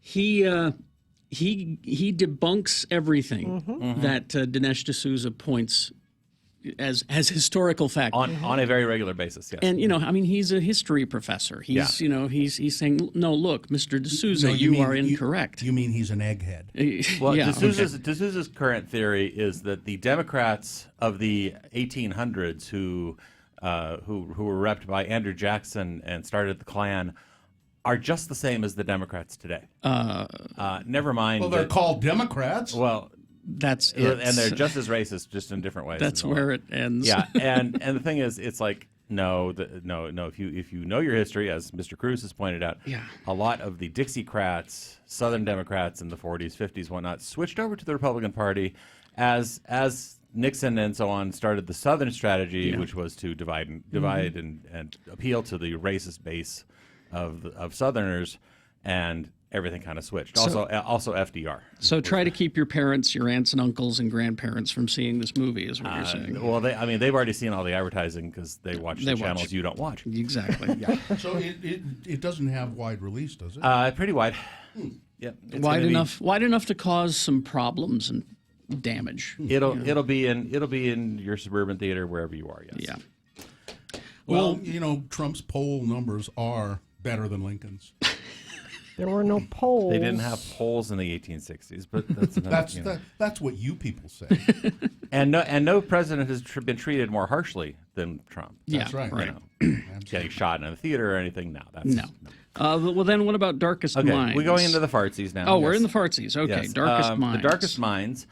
And this is somewhat related in that, you remember the good old days when dystopian young adult novels were, fictional? Mm-hmm.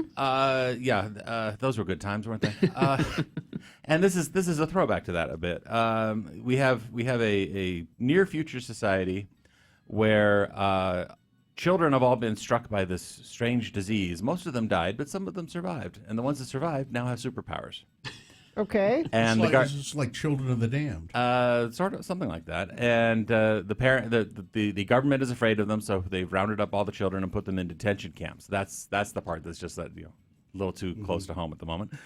And we have our lead character Ruby they've been divided into by their abilities, and the most dangerous ones are the oranges, and most of them get killed on sight as soon as they're detected. But we have Ruby, played by Amanda Stenberg, who played Rue in the Hunger Games movie, and she's all grown up now. Okay.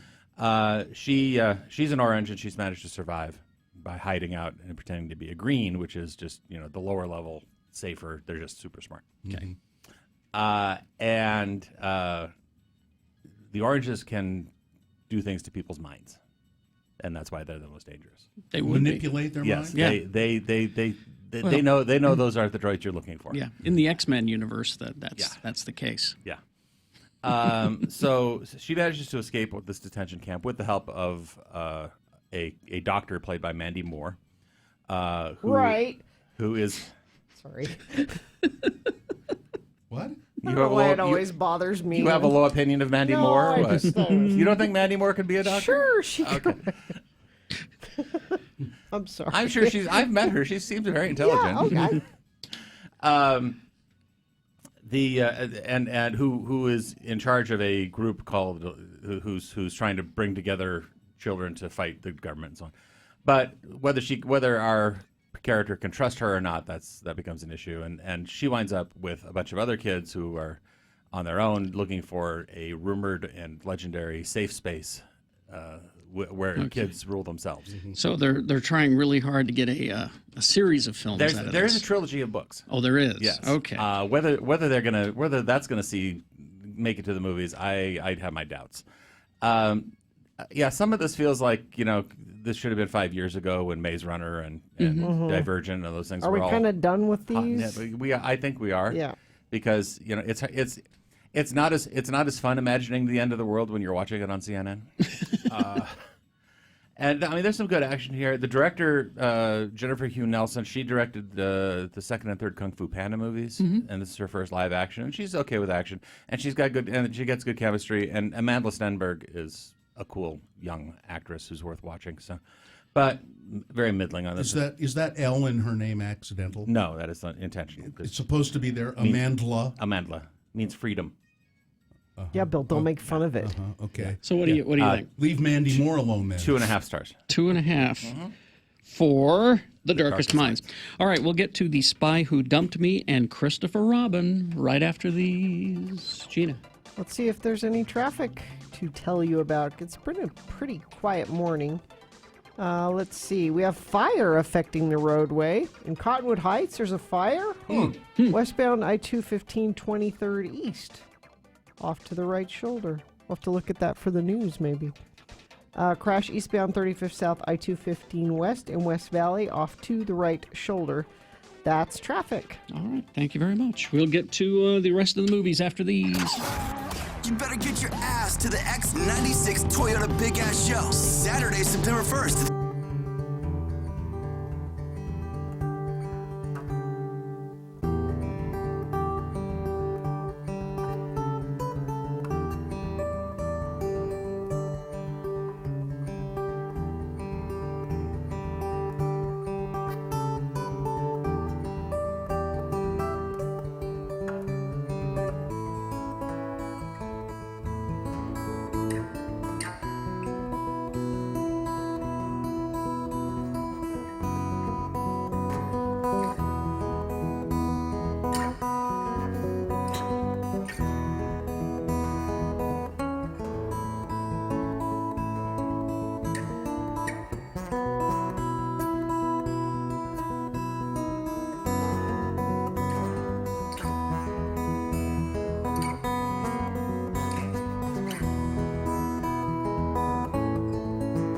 There's a great a little video that I tweeted early this morning at RFH Bill. Well, let me go look. It's a little video of some mayor somewhere in Wisconsin, I think. Yeah. He's doing his Groundhog's Day thing with Like Jimmy you. the Groundhog. Jimmy, that's Sun not a Prairie- groundhog name. It's not. Why is Jimmy not a ground? Phil is a groundhog name. Sure. Why is Jimmy not a groundhog name? Jimmy's It's fine. If Awfully Princess, defensive about Jimmy. Good God, Gina, you derail the story. Jimmy, that's not a ground. Why does Carrie Fisher call her dog Gary? It's fine. Anyway, Sun Prairie, Wisconsin, Jimmy the Groundhog, and the mayor Jonathan Freund is and he's an idiot. And I love the way they wrote this story on what is it, Gawker or Newsfeed? It's called Gawker's Newsfeed. Yeah.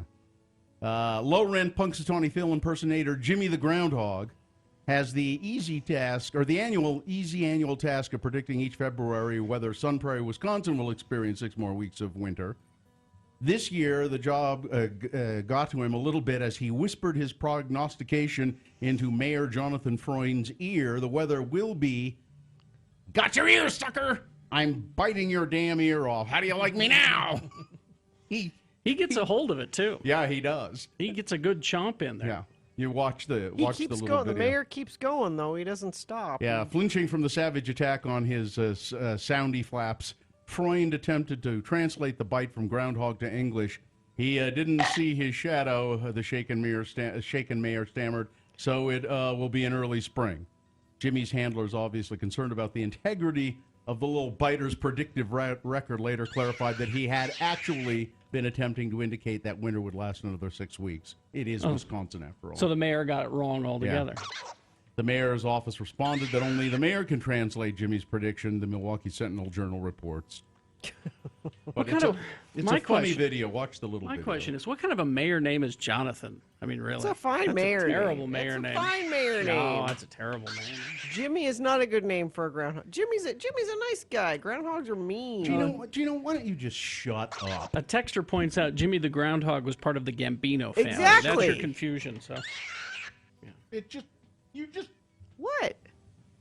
Jimmy Getting is a awfully perfectly defensive. fine name for a groundhog. Who died and made you the namer of all things? Not the namer of all things. You sure act like it. No, Val Kilmer is not dead. Yet.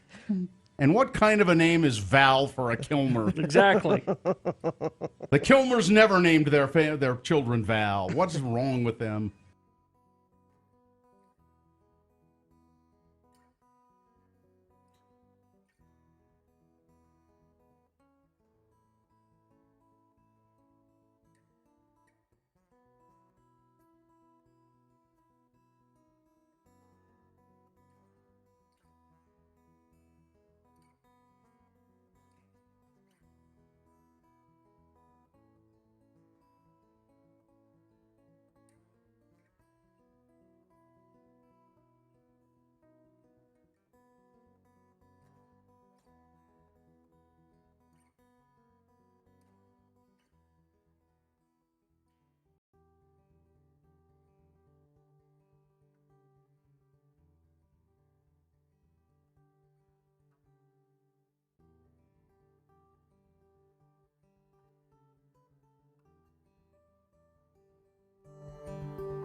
Well, another day.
Gina Barberi. What you got there is Radio from Hell on X96. All right, 8:03. Is this sponsored, Gina? Yes, if you're a fan of the summer blockbuster movie, come in and pick up stories from your favorite characters at Dr. Volt's. They have a huge selection of graphic novels starring Deadpool, Ant-Man and the Wasp, Han Solo, and more. Now, remember, you can read Sean's reviews of these movies. There's a link to them at x96.com, or you can go to moviecricket.net. And I'm very excited for this next movie because although he's not listed, I'm assuming this is a Chevy Chase vehicle. The Spy Who Dumped Me. It sounds like it should be, doesn't it? No, there's a question that has vexed me for a long time, which is, who told Mila Kunis that she was funny? Sean and what Means. can we do to hurt him? Well, she's funny on Family Guy. She's just a disembodied voice on Family Guy. Yeah. I mean, you look at Ted, you look at both of the Bad Moms movies. She's the not funniest part of all of those. Mm-hmm. Yeah. And once again, and here she's the lead in a wacky action comedy. Her and Kate McKinnon. Doesn't Kate McKinnon make up for? Nearly. But that's a lot to make up for. Who would dare tell the beautiful Mrs. Kutcher that she's not funny? Who would dare? Apparently nobody. And you get entire movies like this because of it. Ashton, am I funny? Yes, dear. It's a mystery to me. So she's in L.A. Her boyfriend has dumped her. She's about to and by text. And what she doesn't know is that the boyfriend is an international super agent, and shows up suddenly back in L.A. after being chased by bad guys across Europe, saying, "Get this package to Vienna immediately," and then he gets killed. So suddenly, she and her best friend Kate McKinnon are on a whirlwind trip through Europe to get the package to Vienna or whatever. I should say the boyfriend is played by Justin Theroux. Okay. And then so we get to Europe, and there's another spy who is either trying to help them or harm them. We don't know for sure, but he's really good looking, so that makes good. That's okay. It's the guy Chevy Chase. Sam Hogan. I can't pronounce it, but he's the guy from Outlander. Okay. He's the hunky dude from Outlander. As one of the critics I read, he should be wearing a T-shirt that says "Love Interest." Perfect. You know. There are some funny bits in here, mostly provided by Kate McKinnon. Yeah. I'd watch her do just about anything. Exactly, and that's the reason to do this. But the other thing that's funny. There's some other interesting casting. My favorite being the head of all the security, all the spy agencies, is played by Gillian Anderson with a British accent, and she's just wonderful. But it's also, for a movie that is trying to be all this light, funny, whatnot. It's pretty bloody. It's very definitely shoot 'em up, R-rated, almost to a Deadpool level. So really, is that what violence. saves it? No. The blood saves Kate it. Kate McKinnon is the reason to see this movie. But it sounds like we shouldn't rush out. No. It. There's reasons movies go on airlines. And this would be one of those. And it's sad because I love Kate McKinnon. Mm-hmm. I know. I wonder why she picked this? Because it was a chance to be the lead, chance to be a co-lead, secondary lead, co-lead, whatever. Yeah. And she also thinks that Mila Kunis is beautiful. Well, yes, there's that. That's too. true. So 2.5. For this. 2.5 for The Spy Who Dumped Me. See, were I Kate McKinnon and I got this script, I'd look at the title and go, no. There you go. So let's get to Christopher Robin. Yes, Christopher Robin. Disney has, of course, a long and storied history of ruining Winnie the Pooh. Of doing Winnie the Pooh in ways that the A.A. Milne estate definitely dislikes. Mm-hmm. This is another one of those. It also has a history of live action stories about work distracted parents having to be taught, having supernatural ways to be taught important lessons about what really matters in life. Yeah. Mary Poppins, Freaky Friday, Hook. Hook's not Disney, but it's not Disney. They it's like Mary Poppins. That's not what Mary Poppins is about. No, the original stories, but that's what Disney does to it. Mm-hmm. So we have Christopher Robin has grown up, and bear in mind this is not anything resembling the actual Christopher Robin. There was actually a movie about that last year called Goodbye Christopher Robin, which A actually documentary. No. It was Donald Gleason and Margot Robbie were in it. But it was about the real A.A. Milne and the horrible things that happened to the kid because of fame and success, and how he grew to despise his father's characters and refused to take the royalties from them and all that. But that was last year's movie, and that was very dreary. This one, Christopher Robin has grown up, went to war, got married to Haley Atwell. Has he forgotten the whimsy of youth? He has forgotten what it means to be a kid. No, you really haven't forgotten Christopher Robin. And so Winnie the Pooh shows up to help remind him of You're this. the same old Christopher Robin, really. And instead of We've got some cold hearts in this room. That's all I'm saying. That's Listen, all I'm saying right those now. were my two favorite books when I was a kid. And first of all, Winnie the Pooh didn't talk like that. He's described by A.A. Milne as having a growly sort of voice, like a bear. Well, he would. And he would say, he'd have a growly voice. Not that whimsical Disney Pooh. Well, you can keep trying to fight that fight if you'd like. You lost years ago. Yeah, take that argument back to 1968 and Sterling Holloway. I know. I love Sterling Holloway. I know.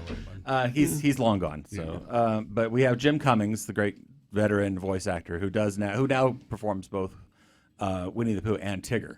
And you can't tell it's the same guy at all. No, you can't. It's very cool. And I mean, and in both cases, he's emulating somebody who did it first. Yeah. Paul Winchell. Paul was Winchell, the yeah. great, and Paul Winchell got fired in a very ugly way back in the early '90s. Yeah.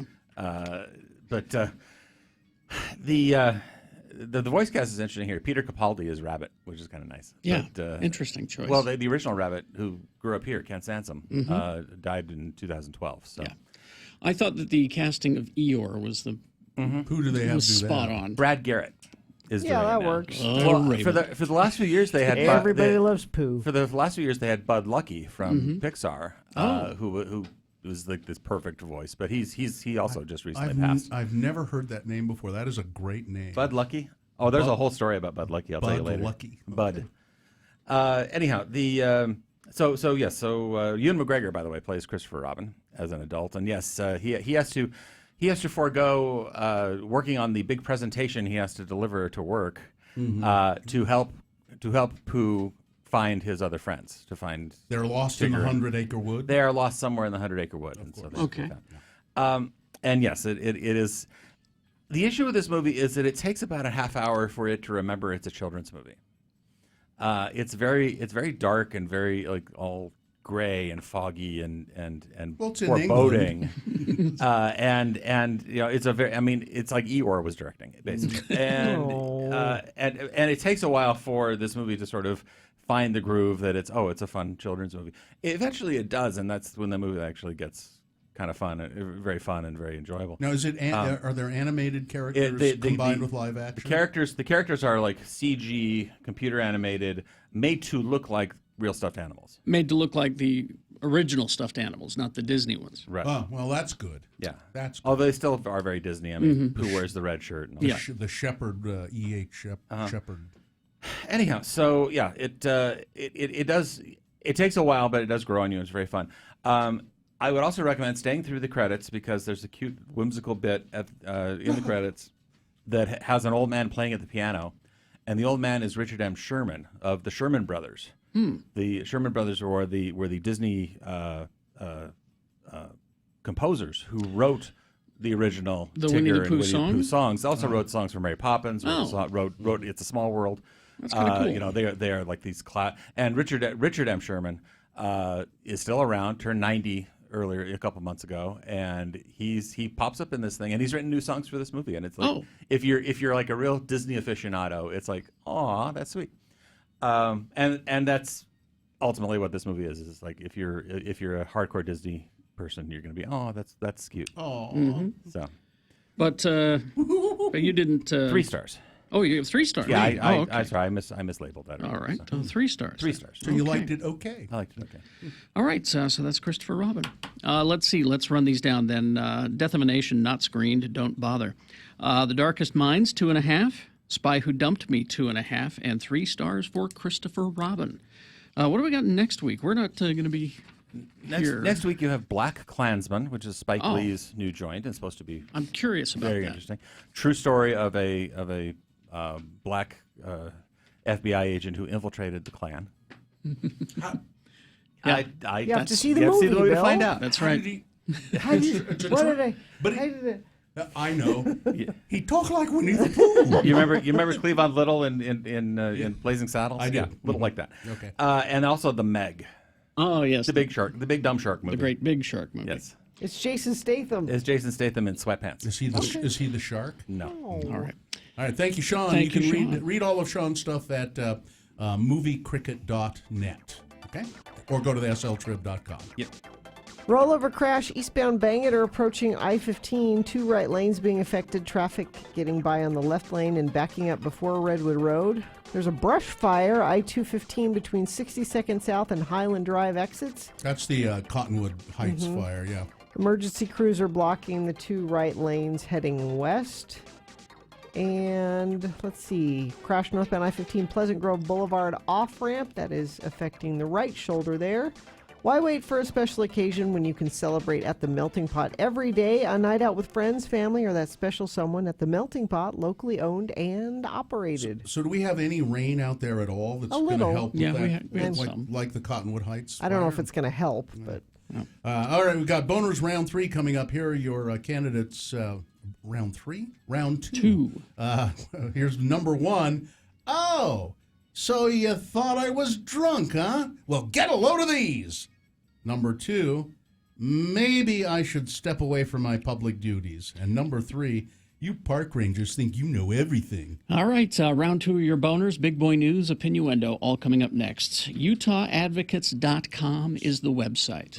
If you've been in any kind of an accident, usually what comes to mind is, automobile accidents. But there's other ways of There's- becoming injured. Sure, there can be industrial accidents. There are Slip and fall. slips and falls. There are dog bites. There are all kinds of accidents that may fall under this category. Call the advocates before you make any decisions on insurance settlements and that sort of thing. Don't take calls from the insurance company.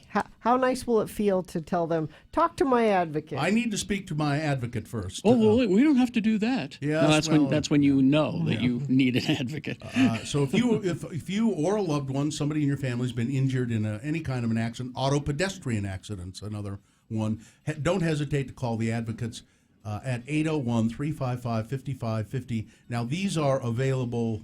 These attorneys are available 24 hours a day, 7 days a week, and they will take your call immediately. You won't be on with a gatekeeper or an answering system or anything like that. You'll talk to an attorney.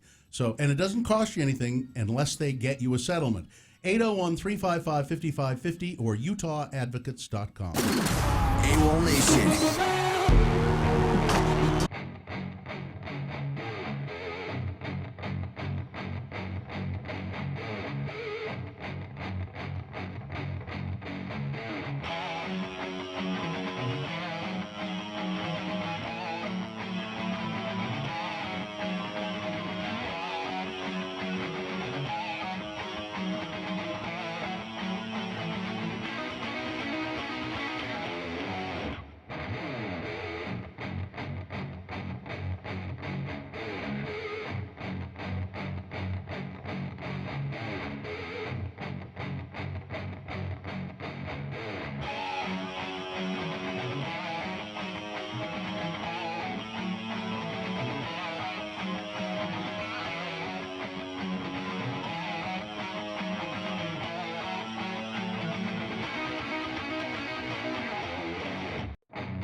The Radio from Hell Show on X96. Call 877-602-9696 or text us at 33986. Message and data rates apply. Remember that information. You're going to need it here in about 15 minutes because that's when you'll want to vote for round 2 of your boner voting. 3 news stories now.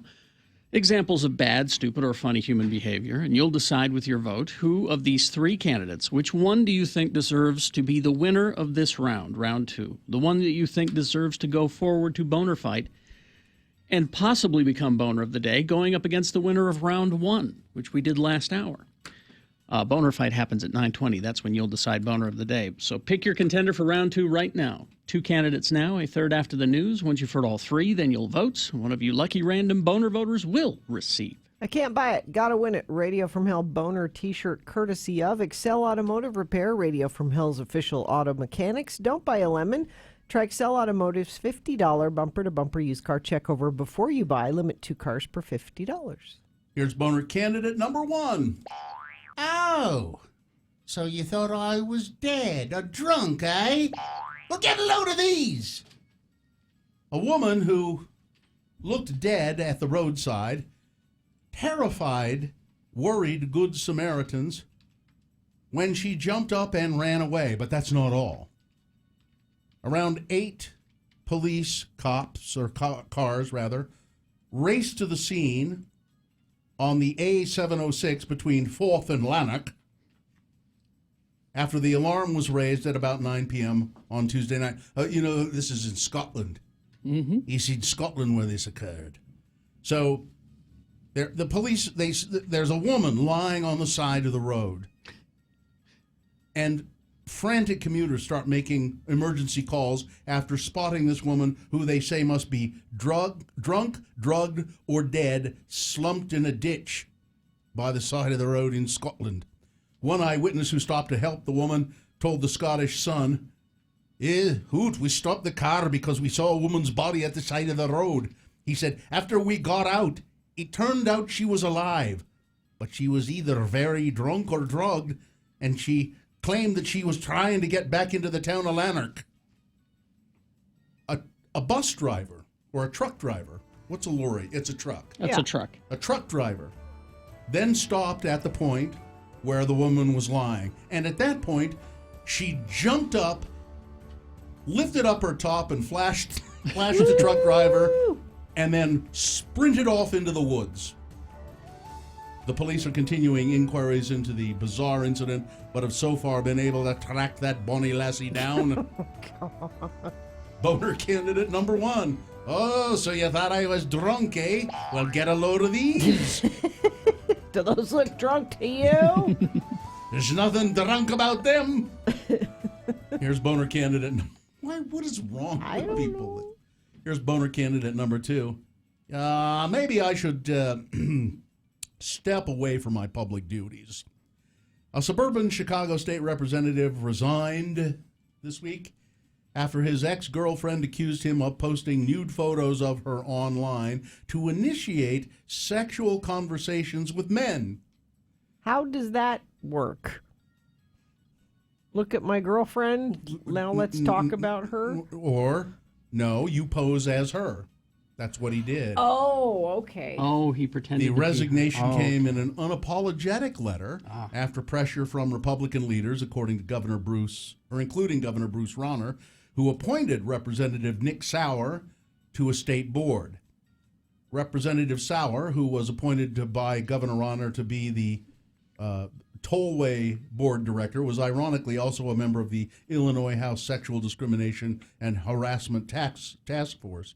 The Republican was accused of creating a fake Instagram account, posting nude photos of his ex-girlfriend, and then posing as her online to have salacious exchanges with other men.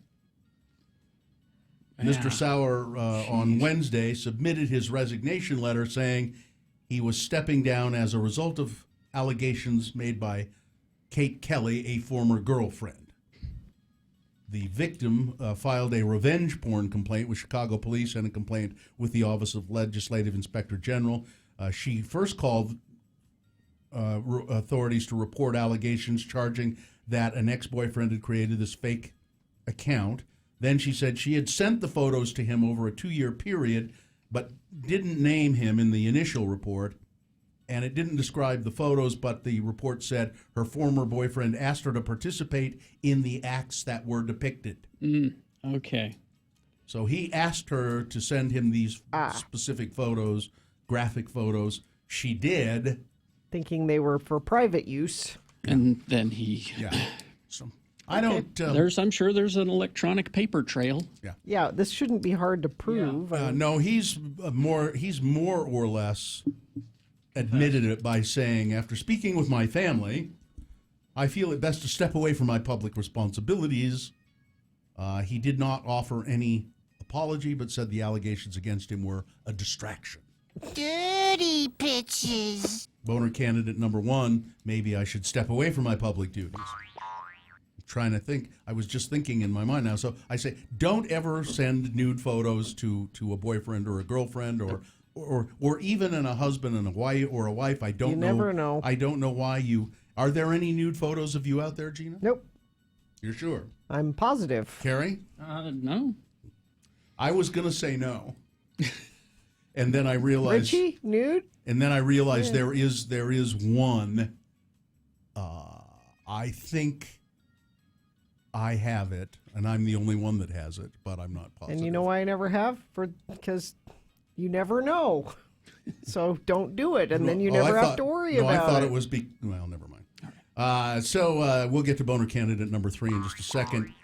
You park rangers think you know everything. Boner candidate number 3 for round 2 coming up after this reasonably short Big Boy News and Opinion Window. Brought to you by Utah Presents for the 2018-19 season with performances curated for the culturally curious. Single tickets on sale July 31st. Buy before August 20th. Pay no fees. Info and tickets at utahpresents.org.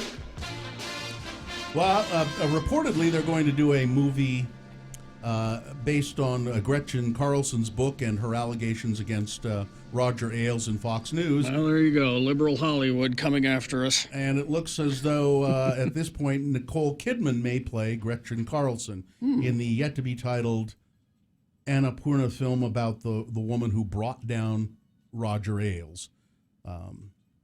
She isn't the only A-list Oscar-nominated actress joining the projects. Margot Robbie, rumored to be in talks to portray one of the other women who came forward. Both actresses would join Charlize Theron, who is confirmed to be playing former Fox News correspondent Megyn Kelly. I can see that. Yeah, that's a good choice. Typical liberal. So there you go. Senator Mike Lee has blocked legislation to prohibit blueprints of 3D guns being printed and posted online, and continues to argue that it's a free speech issue. Now, a judge has said, no, you can't do it. At least at this point, you can't publish the blueprints of how to do a 3D, use a 3D printer to make a plastic gun. There's a picture of one at x96.com/live. And those plastic guns, like the one shown there in that picture, they shoot real bullets, not plastic bullets. No. They shoot real bullets. When you talk about publishing instructions to do something rather than banning the thing itself, you run into some potential First Amendment problems, said the Utah Republican. On Tuesday, Senator Bill Nelson of Florida, who is a Democrat, tried to pass a bill by unanimous consent that would make it illegal to intentionally publish a digital file that programs a 3D printer to make a gun. But Lee objected, saying he was seeing the legislation for the first time, hadn't had a chance to review it. And he says, but I will object to it because I think there are free speech issues that need to be sorted out. And that's the whole argument, is that you remember the Anarchist Cookbook? Sure. That book that with was bomb instructions. Bomb instructions, and there are instructions on how to make bombs on the internet right now, and so that's the argument that they're. There are instructions on how to make a nuclear device. Yeah. Online. So that's the argument that they're making with this. Robert Mueller apparently wants to question President Trump about obstruction of justice, both through written questions and in person. Good, let's do that. And Donald Trump himself is pushing for in-person interviews. He wants to meet Mueller face-to-face, and his lawyers, even and including Rudy Giuliani's, keep saying, don't do that. We know what happens when you talk about don't things. Do it. But Trump thinks he can handle the situation. He thinks that the force of his personality alone, the heart of the deal, will put him in good stead. There's a serial farter on the loose in the West Village in New York. Now, what's going on here? How does this work? So what's going on here is that there is someone, and they don't know quite who it is. When people are walking through the West Village and the Washington Square, somebody with a very loud fart machine. Oh, it's not an actual. But you're walking, just having a nice afternoon, and then somebody surreptitiously, and they don't know who's doing it. Goes, you know who it is. It's whatever radio guy is in there. Look for the number one morning show in that area. Yeah, you got him. That may be. Yeah, that means it's a liberal. Yeah. They say, we know it's a dude with a backpack, and he always wears sunglasses, a button-down shirt, and running shoes. I guarantee you he has a YouTube channel somewhere. Yeah. And Anthony Bourdain will make one final TV appearance. How will he do that? Well, he was taping a show. The magic of videotape, Gina. He's CNN will he was filming the 12th season of his CNN series Parts Unknown. Most of it was Finnish, apparently. Not the narration, though, which is, in my opinion, a lot of times the best part of the show, because he would write the narration once the episode was put together. It says, layer of narration will be missing. It will be replaced by other voices of people who are in the episodes. I think that could actually be very effective. It could be good, yeah. Very affecting, and because I think they'll probably reminisce and say, I know what Tony would have said here, or I kind of have the feeling that Tony would have done this here. When we shot this, Tony was thinking this. Yeah, that might be kind of... Could be interesting. Yeah, all right. I'll give it a look. Sports, weather, traffic. Urban Meyer, he is on paid administrative leave as coach of the Ohio State Buckeyes. I think it's worth noting that he was the coach here at the University of Utah. He was when Alex Smith played. He was here for a very brief time. Then he went to Florida, where he had an assistant coach who apparently beat his wife in Florida. And Urban Meyer knew about it there. And it is alleged. It is alleged. And then brought him to Ohio State, where it continued. This all came out because the ex-wife of the assistant coach was interviewed by a former ESPN reporter, and she said, I told his wife about it on numerous occasions, and there's a specific clause in his contract that if something like this comes up, he could be fired for it. So, and our attorney, Ed Brass, is taking this very hard, so to bring a smile back to his face. It is balloon! There you go. Just for him. Just for Ed. Weather, we've got spotty sprinkles this morning. I don't know if it's going to be enough to clear out the air, but it's sure nice for a change. 93 for a high. Traffic, you want some of that here too? Rollover crash, eastbound Bangor approaching I-15, affecting the 2 right lanes. Brush fire, I-215 between 62nd South and Highland Drive exits. Emergency crews are blocking the right 2 lanes heading west. There's a crash at the off-ramp in Pleasant Grove. Crash northbound Bangor Highway, SR 201 in West Valley. Crash eastbound Bangor Highway, 12th West. And looks like that is traffic. Come see what's new at Del Taco, like the new $1 chicken quesadilla snacker. It's loaded with freshly grilled chicken, hand-grated cheddar cheese. Del Taco, the fresh Mexican grill. Price and participation may vary. All right, here's boner candidate number 3. You park rangers, you think you know everything. I heard about this. Hikers in 2 separate groups visiting the popular rock formation known as the Subway in Zion National Park needed rescuing Monday, according to a press release from Zion National Park.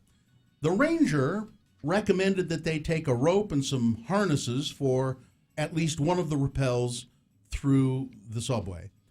But the leader of the group, who had been there before, said, no, we can just cross a log and find an easier way down. At that point, the ranger said, that log you're talking about has washed out. It's not there anymore. Washed out a year ago, last year.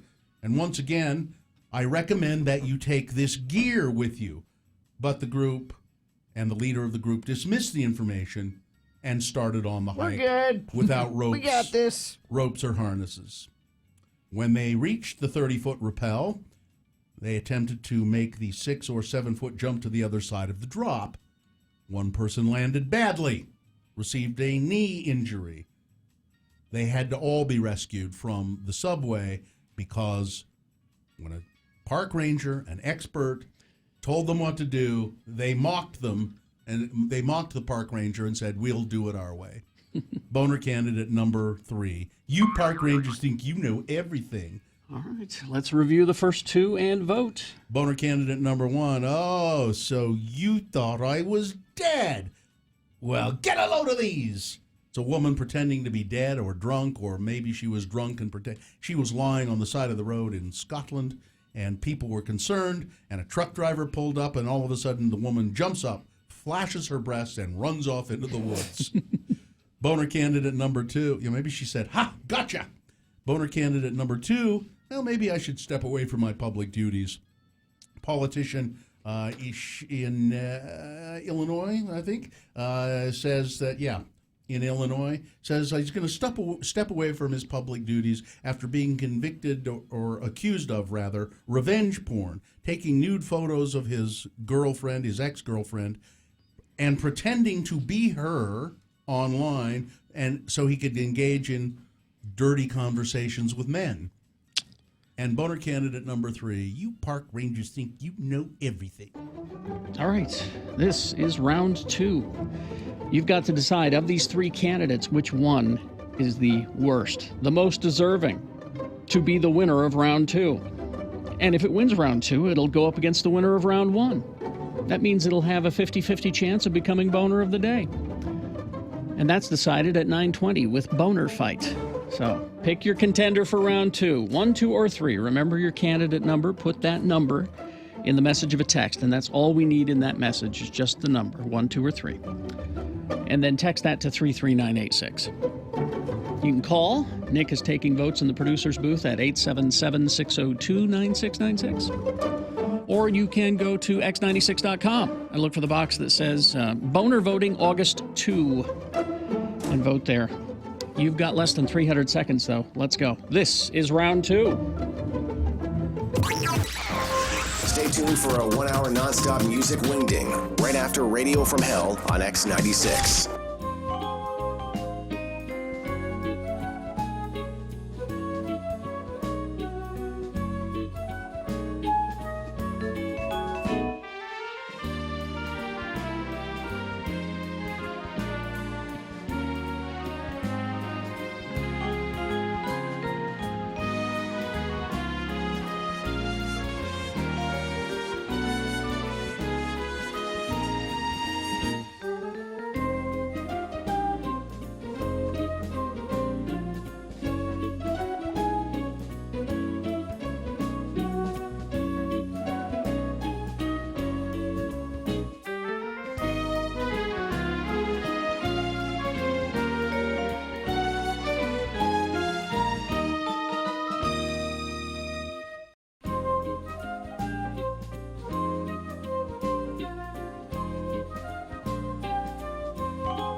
I could talk about this now because my wife's Christmas party is over, the one that she has at work. And one of the deals is they do a white elephant every year, and it's an exchange, and then they do that. I don't know what's it called, where it's like, I'll take that, and you have this. You do like a big swap. Yeah, like what's a it called? like a barter. I don't know the something technical swap. Yeah. Anyway, and she went on an Etsy site, and she sent for these crocheted coasters.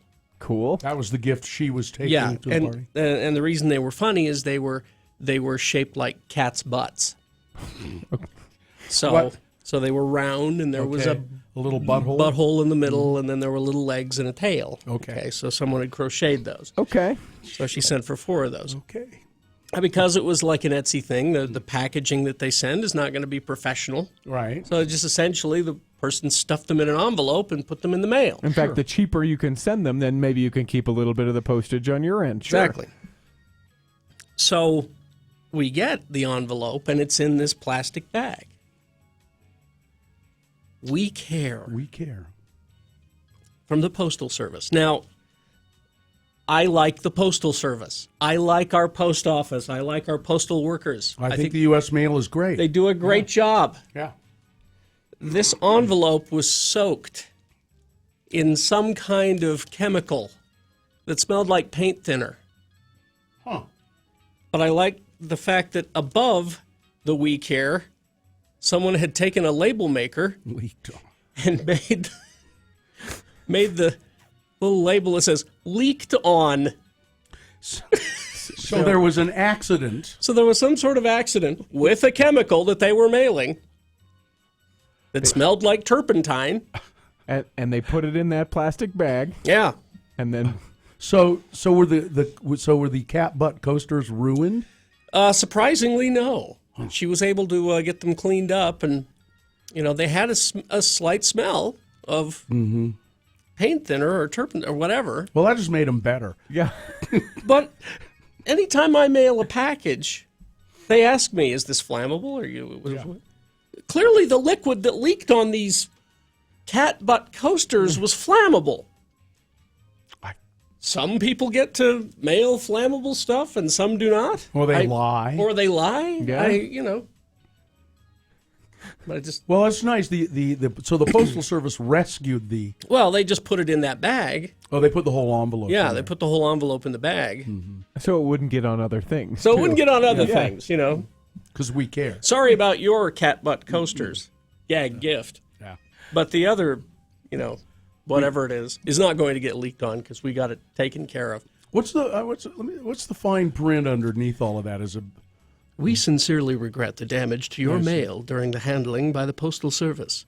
We hope this incident did not inconvenience you. Okay. We realize that your mail is important to you and that you have every right to expect it to be delivered in good condition. It's not a personal message. It doesn't go into, we know these valuable cat butt coasters It's are. sincerely your plant manager, processing and distribution. Oh, I see.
Radio from Hell. Is that David Koechner? Mm-hmm. Yeah. I always thought he had werewolf tendencies. And Dave Foley from That's Kids Dave in the Foley. Hall. Yeah. I kept going. That's Bobcat Goldthwait's Misfits and Monsters. I watched one of those. The one with the guy you love, Michael Ian Black. Michael Ian Black as the devil. As the devil. And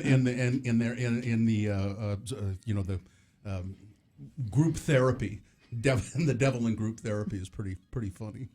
Anyway, let's award round 2's boner voting. Round 2 of the boner voting brought to you in part by a salad with a chicken in it and a pepper and some potatoes. Why wait for a special occasion when you can celebrate at the Melting Pot every day? A night out with friends, family, or that special someone at the Melting Pot, locally owned and operated. So there was boner candidate number 1. Oh, so you thought I was dead, eh?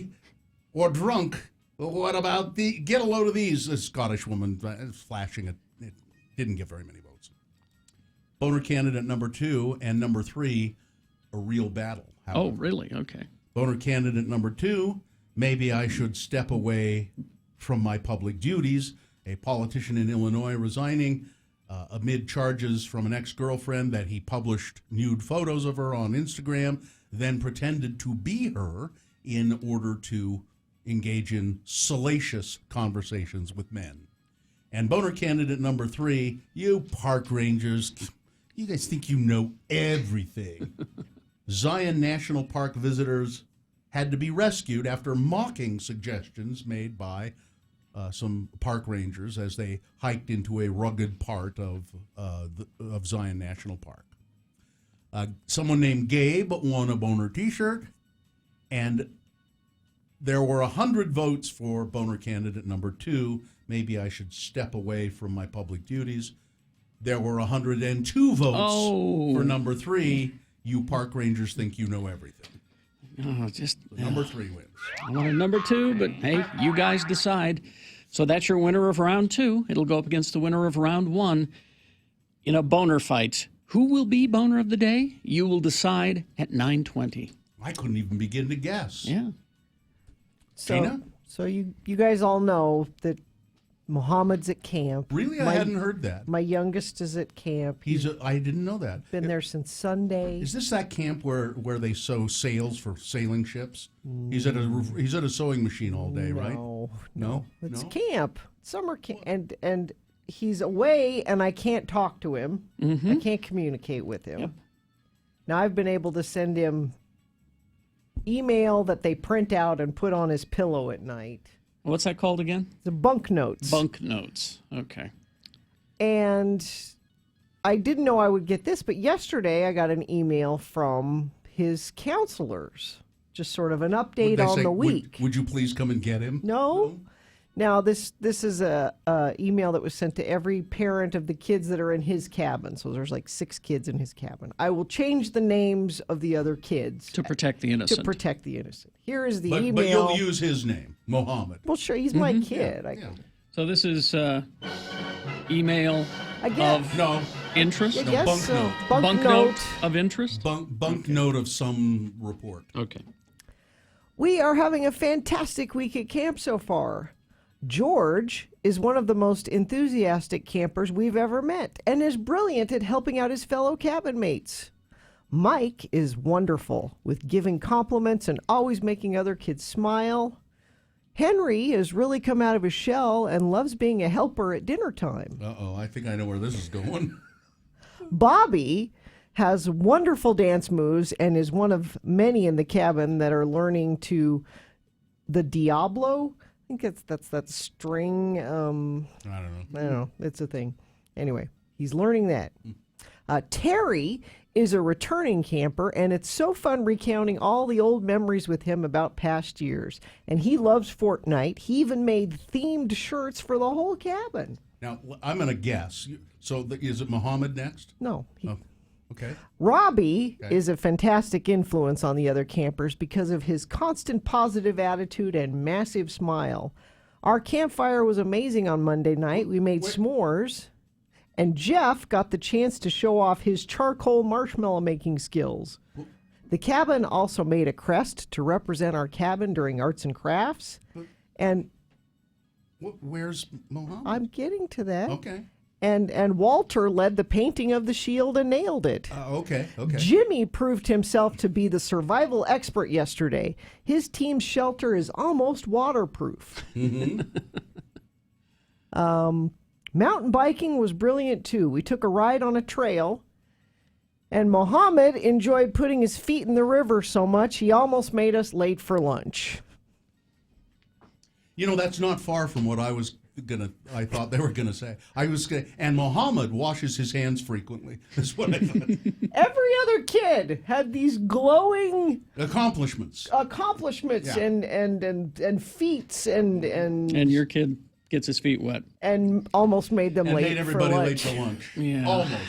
Almost. Because they had to say, "We've got to go. Would you come on?" Which is what I do with Would you him all tie the it- time. Would you get your shoes on? No, the water is nice. It feels cool on my toes. Could you put your... I got excited as I was reading this because I thought, oh, well, these are a great group of kids he's with. Surely he's contributed something wonderful to this week. What's the skill he's learned? At camp. What's the skill he's learned? Making everybody late. Making everybody late. Could you put your shoes on just a little faster? For lunch. I'm going to tell you at home, you have to say to him, we're leaving in just a little bit. Yes. Start putting your shoes on now. Yes. Because you know it will take him forever. And sometimes I'm specific and I say, put on your tennis shoes because we're doing something that I don't want you wearing sandals. Yeah. And inevitably he'll have the sandal. I told you to, yeah. Oh. So he's... So he's contributing and learning and growing and not so a much. joy to have. No, he makes him he's a little slow. Late for. Are you gonna point this out to the? I would point this out to the counselors. Well, I can't. So I don't get to even pick him up. So tomorrow, it's Mary Claire and all of my sisters. We're going to St. George tomorrow for the weekend. And we leave before it's time to pick him up from camp. So is Joe going to pick him up? So Joe will pick him up. I won't even see him till Sunday. Here's what I'm going to suggest that Joe do. When he gets there, don't embarrass the counselor in front of everybody, but say, could I just talk to you aside here? Listen here, Chuckles. And I would call him Chuckles. You call the counselor? Yeah. Oh, yeah. Listen here, Chuckles. I want you to read through this and see how this makes me feel about my son. Huh? Well, if it's a true accounting of what's gone on. It sounds pretty accurate. Has he done nothing but get his feet wet? And if that's true, make something up so that I don't feel like a moron. All right. You'll be fine. You'll be fine, Gina. You expect me to do traffic after all of that? I'm sorry. Richie, step over there and do traffic for her, will you? Tow truck uprighting a camper trailer which rolled on Bangor Highway eastbound before I-15. That's made major slowage through that area. Closed everything down for a bit. I believe it's reopened again, but it's still affecting traffic. Brush fire on I-215 between 62nd South and Highland Drive exits. There are emergency vehicles on the scene there. And let's see, a crash 90 South 27th West in West Jordan. And crash northbound I-15 Pleasant Grove Boulevard, off-ramp right shoulder being affected. That's traffic. All right, thank you. You know where you won't have to call anybody Chuckles, and they won't downplay your successes when you go away to the mountains. Is it Snowbird? I mean, she's going to St. George in August. I mean, that's a bad idea, Gina. I would rather be going to Snowbird. Snowbird's the way to go. Yeah. Check out their stay and play packages starting at $108 per person per night. And that's really a good deal because you get the lodging, you get a breakfast, and you get unlimited use of the summer activities, which are open daily from 11 a.m. to 8 p.m., all the stuff that you love, the aerial tram, the mountain coaster, the vertical drop, and the Woodward Rectangle, which is new for this season. So check that out. And now, if you want to just purchase an all-day pass and go up there, do it online at snowbird.com. That's where you'll get the best deal. Also, remember, season passes are on sale. There are freebies associated if you buy your... First of all, you buy before August 10th, you get the best price on a season pass, and then you get freebies with that, like activities passes and an overnight stay and stuff. So that's a great deal. And the outdoor flicks and the concerts on Saturday night, it's all that and more at snowbird.com. X96 and Utah Eye Centers invite you to help the homeless children along the Wasatch Front. Tonight, over 100 children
X96. Well, you'll have to excuse me because I have to use the bathroom.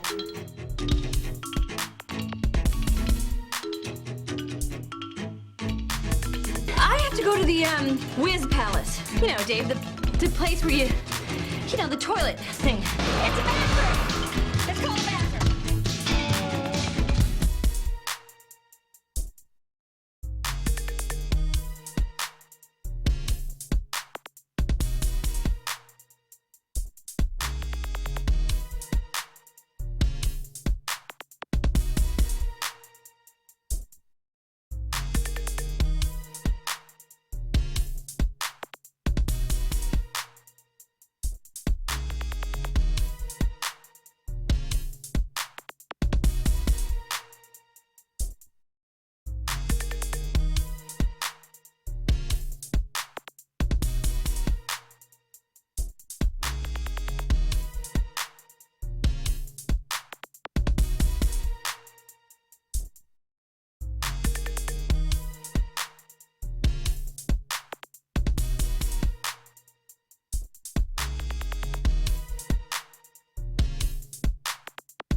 What's his name? Oh, the drummer. The drummer for Echo and the Bunnymen. I forgot to pull it up. A drummer for Echo and the Bunnymen. Don't worry about it.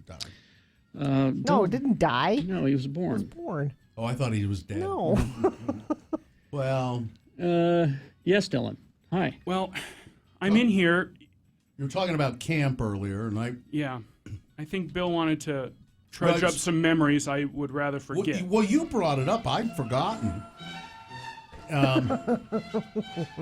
Jeez. You have to.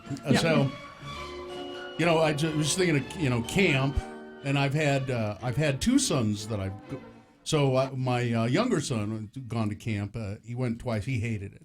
He went twice and hated it, and then the camp finally said, "Well, we don't like him either, so don't let him come back." The feeling is mutual. But I remember taking baby Dylan to camp. Well, you weren't a baby, I guess, the first time. How old were you? We went to, it was Cub Scout camp. So you were pretty young, like 8 or 9 or something. Maybe 10, something like that. 4th grade, 3rd grade, something like that. That was Camp Kiesel, up in the up above Huntsville, or about up above Huntsville. Mm-hmm. And Camp Kiesel, and I had that was just for a day. I had a great time that day.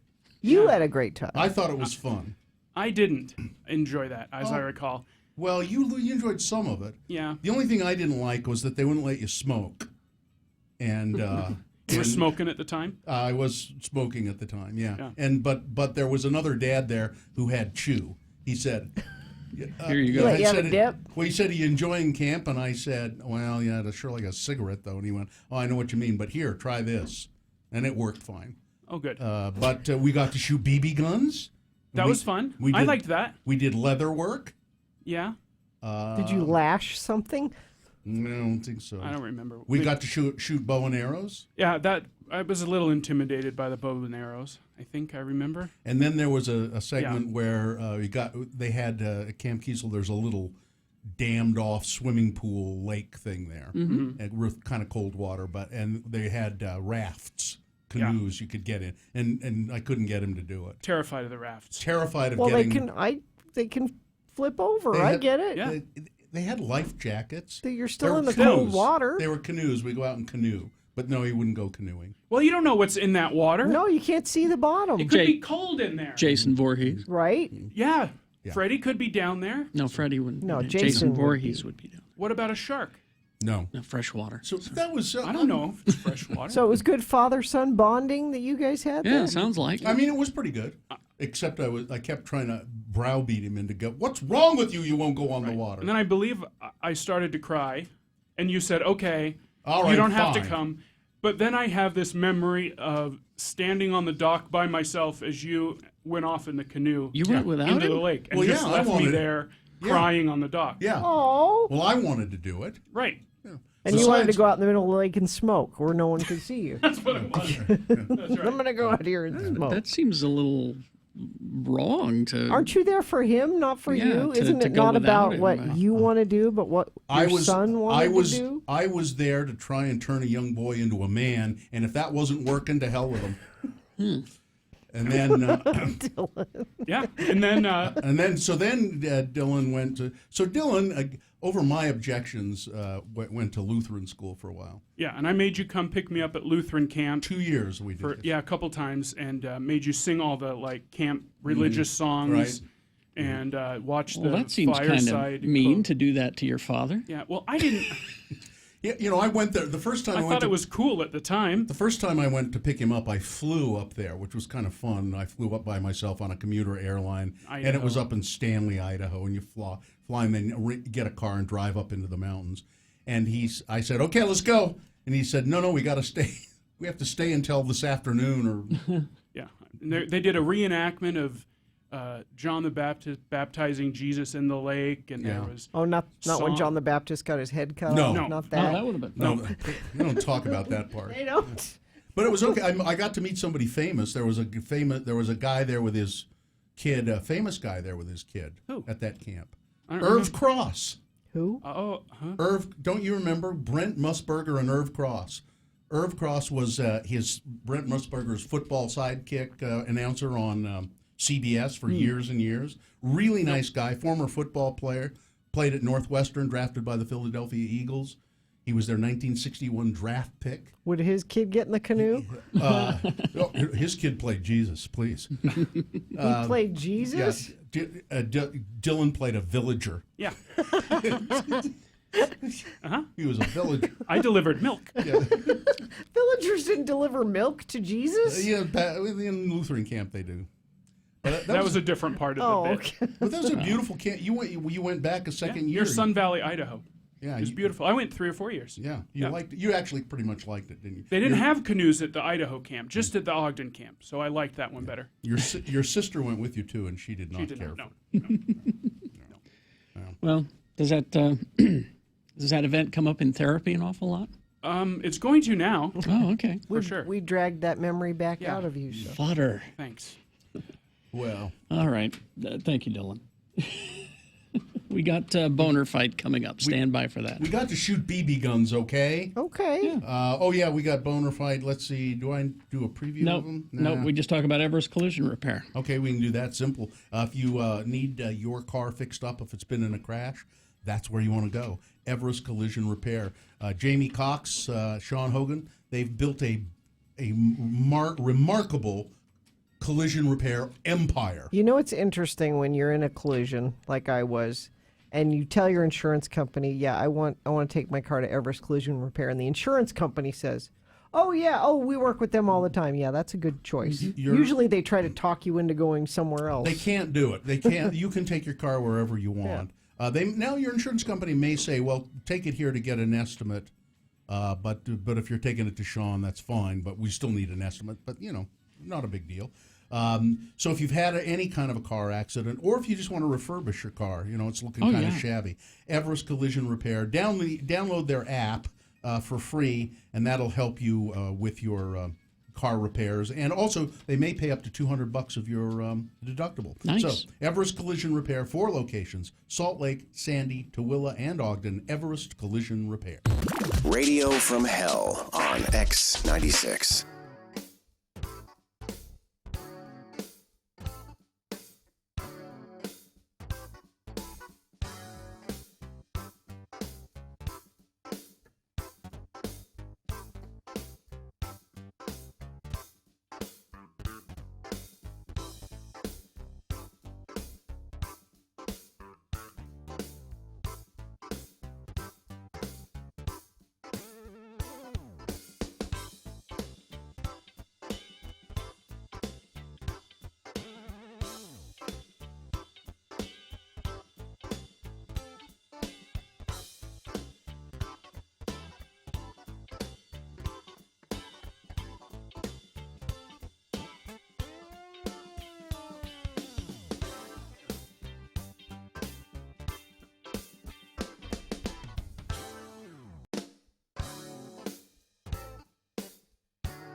No, it didn't. No, it didn't. No. But it forced you to think about me yesterday, even when you didn't want to. I entered your consciousness. You do anyway, because you retweet and things so much, and I'm going to have to block your notifications, because 90% of the time when my phone goes bing, that means somebody that I know has either retweeted or made a comment or something. It's 90%. I'm going to turn the notifications for you off, because it's you 90% of the time. Something I thought you would enjoy. You said no, but here's what it is. You are an over retweeter. You retweet and retweet and retweet. If I think somebody would enjoy something, I retweet it. You're welcome. So yesterday, for example, she 4 times. Yeah, like the Utah Jazz winning the playoff game. Like nobody would know that if you didn't retweet it. It's not necessary. So that's you tweet the way you tweet, which is not enough, and I will tweet. You know what? I do. I tweet a lot. I just make sure that almost none of it's directed toward you. You don't tweet a lot. I do too. Bill, for example, 2 times yesterday. 1 for himself and 1 retweet. Yeah, I tweet plenty. Listen. I'll go through your tweets if you want. You want to see how many things you do. On Thursday, he did 5 retweets. Well, here she is, about letting everybody know who won the Real Salt Lake game, because that's the only way anybody could find out. That's not the only reason to tweet something. Perhaps I am happy they won, and you I am retweeted tweeting my support. You're retweeting it to everybody who already knows. Not necessarily.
Be a part of the Radio from Hell show on X96. Call 877-602-9696 or text us at 33986. Message and data rates apply. You will need that information in about 7 minutes from now, because that's when we have Boner Fight. That's when you'll decide Boner of the Day. So before that, a reasonable amount of news brought to you by Elevate your summer at Snowbird, offering daily activities like the aerial tram, mountain coaster, and all-new Woodward Rectangle. Pre-purchase your all-day activity pass online for best pricing. Details at snowbird.com.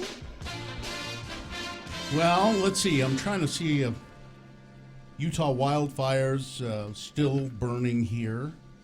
And it's not helping the air quality at all. But still, I don't think anybody's on evacuation here in Utah. This is mainly up in the northwest part of the state. Northeast part of the state? Northwest. Northwest, yeah. Yes. Up in Box Elder County. There is a foul odor plaguing neighborhoods in West Valley. It's terrible, it's gross, I can't even describe it, said Rhonda Britton. Sometimes when you're walking by, it's like death. You're like, what the heck? You're looking around thinking, what the heck? Maybe it's an animal or something. Yeah, it stinks. The foul smell has even reached West Valley City Hall. It's kind of a sewer-type smell, said Sam Johnson, the city's communications director. A musty sewer smell, very noticeable, very unpleasant, that you can smell in certain parts of the city stronger, but it even comes down here to City Hall. It stinks. For a year now, West Valley city leaders have been documenting complaints about the stench. A fresh round complaining about a ripe smell came in on Tuesday night. The smell is back, and it's as bad or worse than it normally is. The city has launched a campaign telling residents if they smell something, say something. If you smell something, say something. Say ew. Oh, I don't want to be the feller. They really have no idea? They're gathering documentation on complaints to try and pinpoint the culprit and see if they can take action to cut the smell. Now, Johnson says that the city suspects it's a waste processor that's located outside of the city limits by the landfill. Sometimes breezes carry the stench into neighborhoods. Smells where they had to go inside and shut their windows, it was that bad. Sometimes it's like, oh my God. The city says it's met with the waste company that they think is the smell is coming from outside of the limits, city limits, and complained to the Salt Lake County and Utah Department of Environmental Quality. The hope is that more complaints will convince them to do something about it. It stinks. We'd rather not have to sue, but if we do have to, we will. You know, I was at a grocery store that will remain unnamed yesterday, and there was a huge dumpster. I mean, dumpster's not the right word. It's like one of those long, steep metal containers that a truck eventually will come and pick up. Oh yeah. And pull up onto the back of, you know, and it was full of overflowing, and it looked like plastic bags of stuff. But as you went by it, it was just like, oh my God, that smells bad. And it's, you know, I'm sure it was affecting people in the neighborhood where that thing was located. I don't know how long it was there. And it's out there in the hot sun, I guess, waiting for a truck to come and pick it up. Horrible. And I remember thinking, if I were the manager of this particular store, I would be livid. You know, I'd be on the phone saying, get this out of my parking lot. I don't care what has to be done. Get it out of my parking lot. How do you know that didn't happen? I don't. I just said if I were the manager, that's what I would be doing. And perhaps that's what the manager was doing. I bet it is. I'm not. I'm making apologies for the manager of a store. You make apologies for everybody, for everything, and you also assume that I'm being critical of everybody and everything. Yes. Which is not true. And I'm having a really hard time with this. This picture of Jennifer Lopez. Which one? Well, she's not wearing any pants. She's wearing a long shirt. Yeah. But she's wearing boots that look like pants. It's just. Are you confused by it? I'm not confused. I think I'm revolted. They're like denim boots. Oh my. X96.com/live. That's a terrible choice. They're ridiculous. Each leg looks like it has a pant on it, and it's Because it has like a belt and X96.com/live. Yeah. Please stop. Don't do that anymore. Yeah. Nobody should be doing that. That's as bad as those jeans that I remember, I've commented, Ogden girls used to wear, and I'm sure women elsewhere, that had the zipper that ran all the way around, Yeah. I don't know how to describe it. How would you describe it? North Gina? to south. Yeah. I mean, went through. Front to back. Yeah. Front to back. That's a good way to put it. Yeah. I hate, oh, God. Dee Snider. Twisted How do you Sister. feel about Dee Snider? In a brand new interview with SiriusXM, Dee Snider said he has sold all the publishing rights to all of his music. Really? Snider's Music. All right. A catalog of 69 songs, including the classic We're Not Gonna Take It and I Wanna Rock. I hope he got money from it. The two Twisted Sister songs that you may know. Yeah. The songs in the catalog have been featured in numerous national commercials, films, television, and the Broadway musical Rock of Ages, which had a 3-year residency inexplicably at the Venetian and a 1-year residency at the Rio. Saying that he sold a major part of the catalog for a lot of money. Snider describes how the deal was set up. They look at the annual income that the songs have made, and then they offer you some multiple of that. Because it is assumed they will continue to make you're gonna have that to pay. kind of money. You're gonna have to pay for this. Not D. No, but No? Oh, Stay Hungry was the biggest. Yeah. Was one of the biggest hits too, and that's the name of the album. so he didn't say exactly How much, but A lot. I would imagine it's a lot of money. he did say, as Kerry just did, Dee Snider said, I won't tell you how much, but I'll just tell you, it's a lot of money. I'll bet it is. Weather? Oh, we got spotty sprinkles today. Probably not enough to wash out the air, but it at least feels different, and that's nice. 93 for a high. And we're going to do boners here. Yes. You might win a gift certificate to Broovies. It's Boner Fight with Radio from Hell on X96. This is where we pit the two champions, the champions of boner voting. The winner from round 1 against the winner from round 2. Round 1's winner in the 7 o'clock hour was, yes, this will ruin your life. This is a Metropolitan Museum of Art program director, curator, a man who was in a position of, that would seem like it was a good position, artistic work. Mm-hmm. He has been taking upskirt photos and videos of women, and apparently he's been doing it for quite some time. 50 women, different women, found on his phone. He said, oh, my goodness, this is going to ruin my life. Yes. That's boner candidate number 1.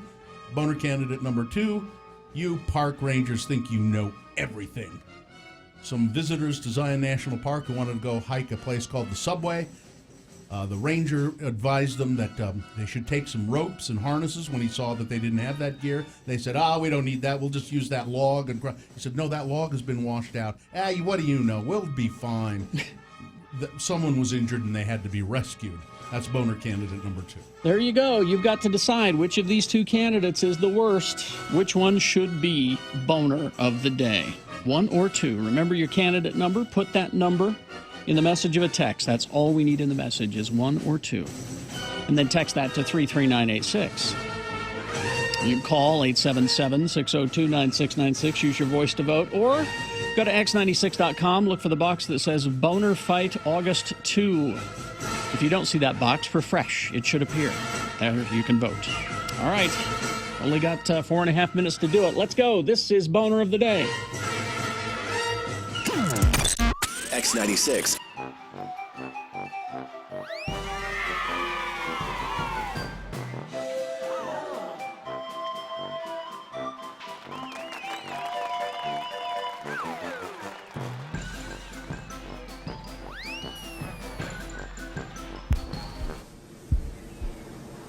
The sense of summer, barbecues, days at the beach, with your buddies, the smell of a man, a cologne that says, I am a man. I am all man. I am very, very manly, dude. Radio from Hell brand beer scented cologne. A little one-on-one b-ball at the playground, or working all day on your car in the hot, hot sun. A man wants to smell like a man. Radio from Hell brand beer scented cologne. Being a man is hot, sweaty work, and hot, sweaty work all goes better with beer. Radio from Hell brand beer scented cologne. Now available in convenient 6-packs at Checker Auto Parts and on draft in kegs at Costco. Coming soon. Radio from Hell brand Zima scented perfume for the ladies.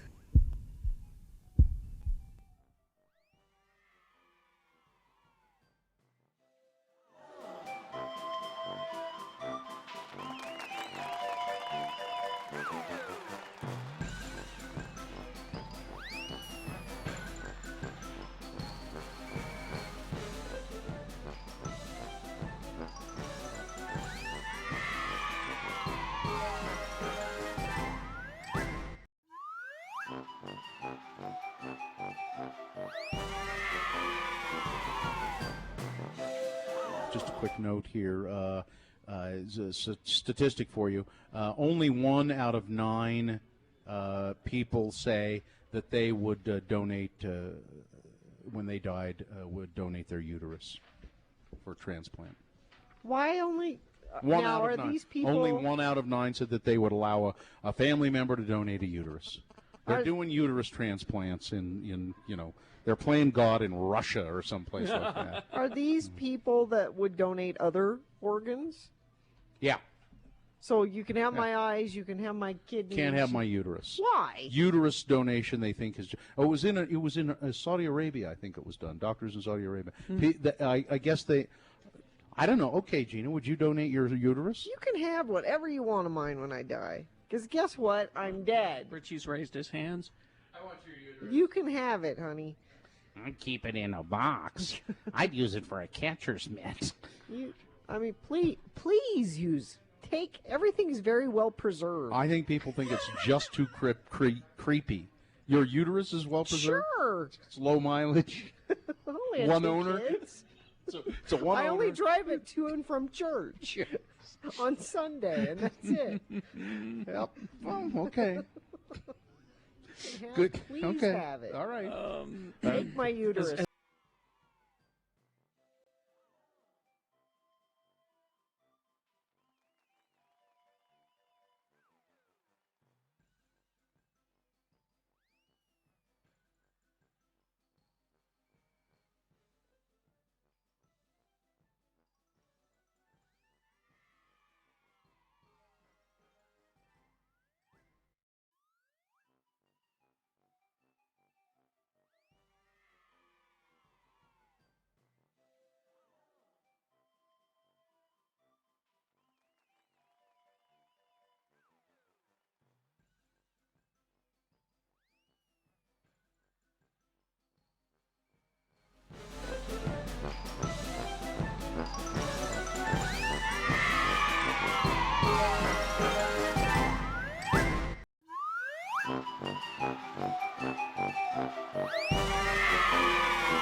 All right, x96.com. Oh, sorry about that. Okay. Time to award Boner of the Day. Well, Sorry. That was valuable information, though. It's good to know. Well, we had Boner candidate number 1. Brought to you. Brought to you by this salad with chicken and potatoes and watercress. And movie lovers, download the new Broovies app for Android or Apple and receive 2-for-1 admission to Broovies' new location in Ogden. Must sign up 1 hour in advance of attendance at the theater. Get showtimes at broovies.com. So we had Boner candidate number 1. Yes, this will ruin your life. This is a Metropolitan Museum of Art in New York. He's a program curator. He's been working there for a long time. He was caught taking upskirt photos and videos of a woman on a subway platform. Turns out he's been doing it for quite some time. And when caught now and being charged by the police, he said, "Oh my goodness, well, I'm married. This is going to ruin my life." Mm-hmm. Yes, sir, it is. And that was going up against Boner candidate number 2. Oh, you park rangers think you know everything. Zion National Park visitors having to be rescued after mocking rangers, saying, "Oh, we don't need all that equipment you're talking about. We know what we're doing." Adam won a Broovies gift card, and it was very close. But by 4 votes, the winner, number 1. Yes, this will ruin your life. And that is your Boner of the Day for August the 2nd. It is now qualified to be Boner of the Week. That happens tomorrow at 9:20. I didn't realize this. I didn't see this. Gina just sent it to me. Reboot of Alf. Pretty excited. Alf. You know why it's called Alf, don't you? Alien life form. I'm just making sure. You know where he's from, don't you? He's from the planet Melmac. Okay.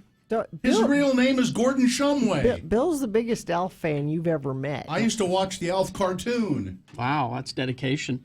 Well, here's a little Alf trivia. Do you remember the song that they sing about asparagus from the Alf TV show? No. Asparagus, asparagus, you put it on your table. It's from an episode of Alf way back in the day. It's a terrible song. Yeah. Doesn't even Go rhyme. tell your Table and friend down asparagus don't rhyme. Mabel. He was always eating the neighbor's cats. And then there was the cartoon, too. As I said, I used to watch the cartoon. I had no idea. Is there anything in the story about the direction that they might be taking? Whether it will be the original Alf? Or a reboot? Or doing something else completely? Or Is Alf a puppet, or was there a person in that? A puppet. It was a puppet. Okay. Are they going to get this new theme song? No, it doesn't say anything about it. They don't do theme songs on TV anymore. Is Max Wright still alive? I don't think he is. Willie? Willie! Willie! I remember the neighbor's cat. I remember the episode too where gold was aplenty on Melmac, but the thing that they loved was lint. They used to say this was from an episode. There's lint in them there hills. Yeah. And so he used to save the lint. How is this a show? How was it a show? It's a show again? Because it was funny. And it was, what really made it funny was, it was obviously a puppet, and yet the family acted like it was always behind the couch. But for faraway shots, when you needed a whole body shot, they'd have a little person in a suit. They did, yeah.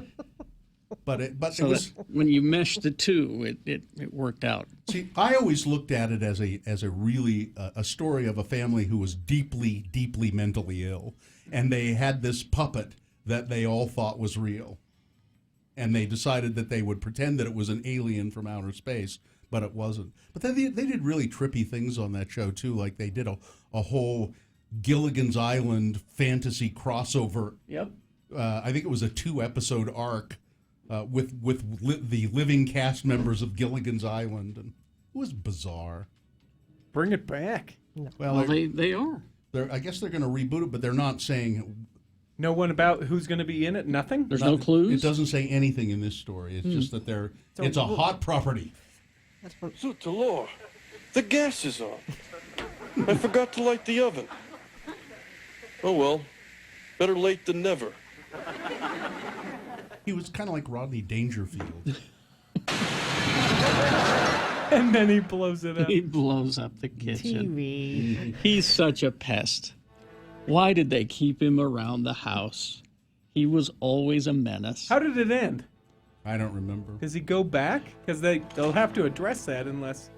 No, unless they're You starting worried over. about continuity on Well, I guess Alf? we'll have to order in. See, that's the punchline when he blew up. Alf wanted it.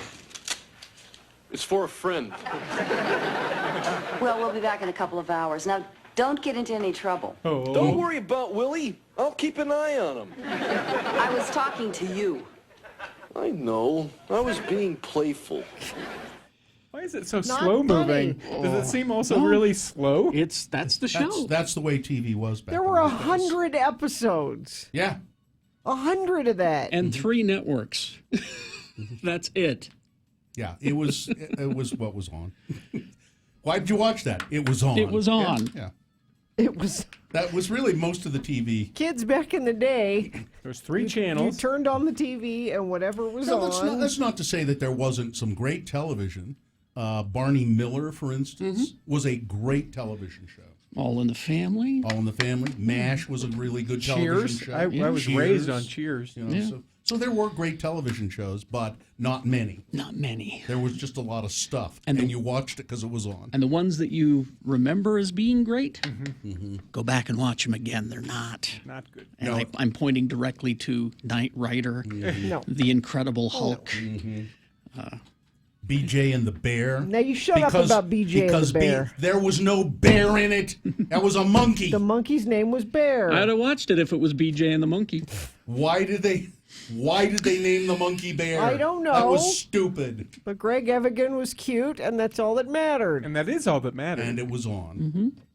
There are no truck drivers that look like that. But Saint Elsewhere. That was good. There was good TV. You know, maybe for FanX you could cosplay as Alf. I've got the height for it. We'll get you an Alf costume. Yeah. But FanX is happening September 6th through the 8th at Salt Palace Convention Center. FanX, formerly Salt Lake Comic-Con, returns. This year's event, biggest lineup to date, and they keep adding stuff, and they're going to add one tomorrow that's going to just bring it right over the top. I mean, the lineup is already huge, you know, from top to bottom. And more announcements to come. But this year, cosplayers, they need you. Cosplayers, bring your bike, wear your cosplay, of course, and help them set a record at the FanX Tour of Utah Parade. So you'll meet at Rice Eccles Stadium and join the parade to Reservoir Park. Check-in begins at 10 a.m., and the parade will begin at 11:30. What day is this? I'm getting there. Well, it's the day of the Tour of Utah. You know, it is not in this copy. After the parade, stay in the park for entertainment, food, and beverages, and a chance to win tickets to FanX 2018, and watch the Tour of Utah pro cyclists race through the streets of Salt Lake. Now, let's see what it does not say what day I've it is got here. Tour of You Utah got it? dates coming up here in just a second. Tour of Utah Day. 28. It's August 6th through August 12th.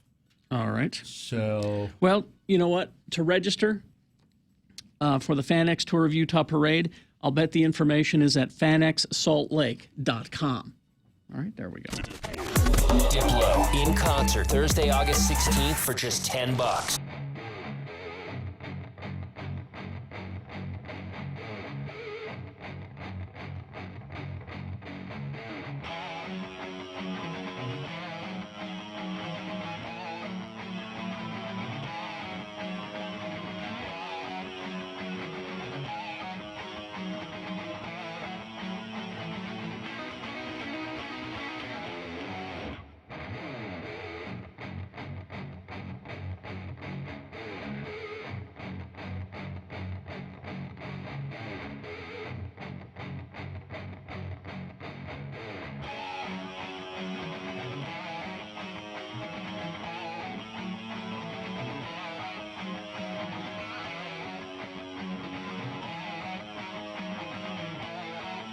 Scott.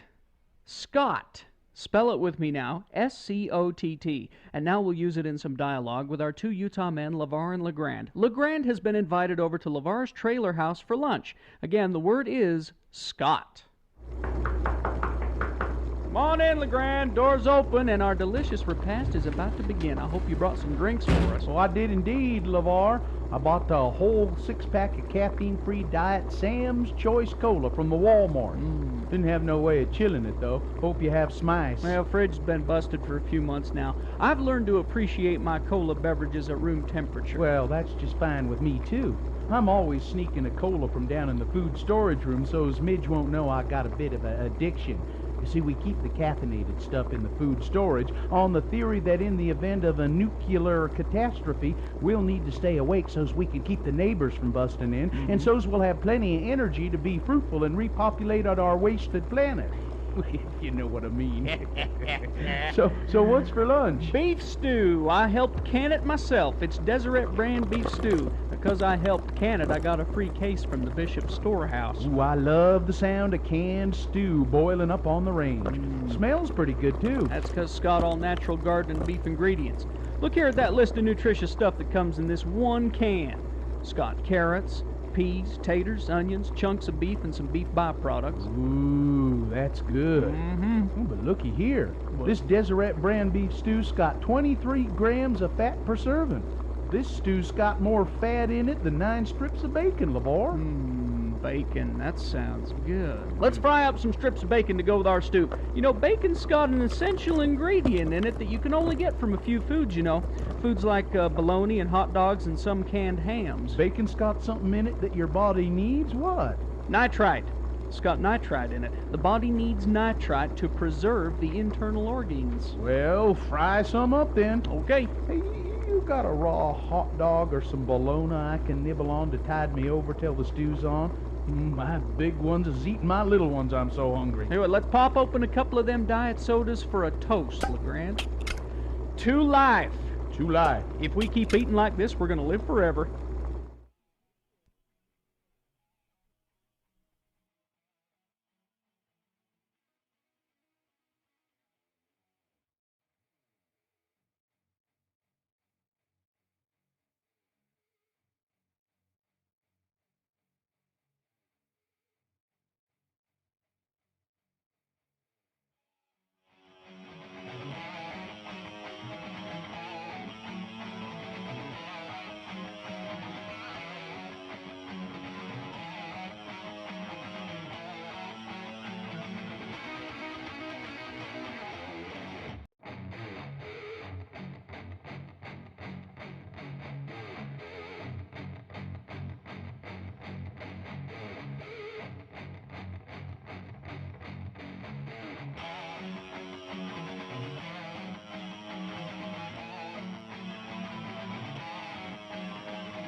Roll down new.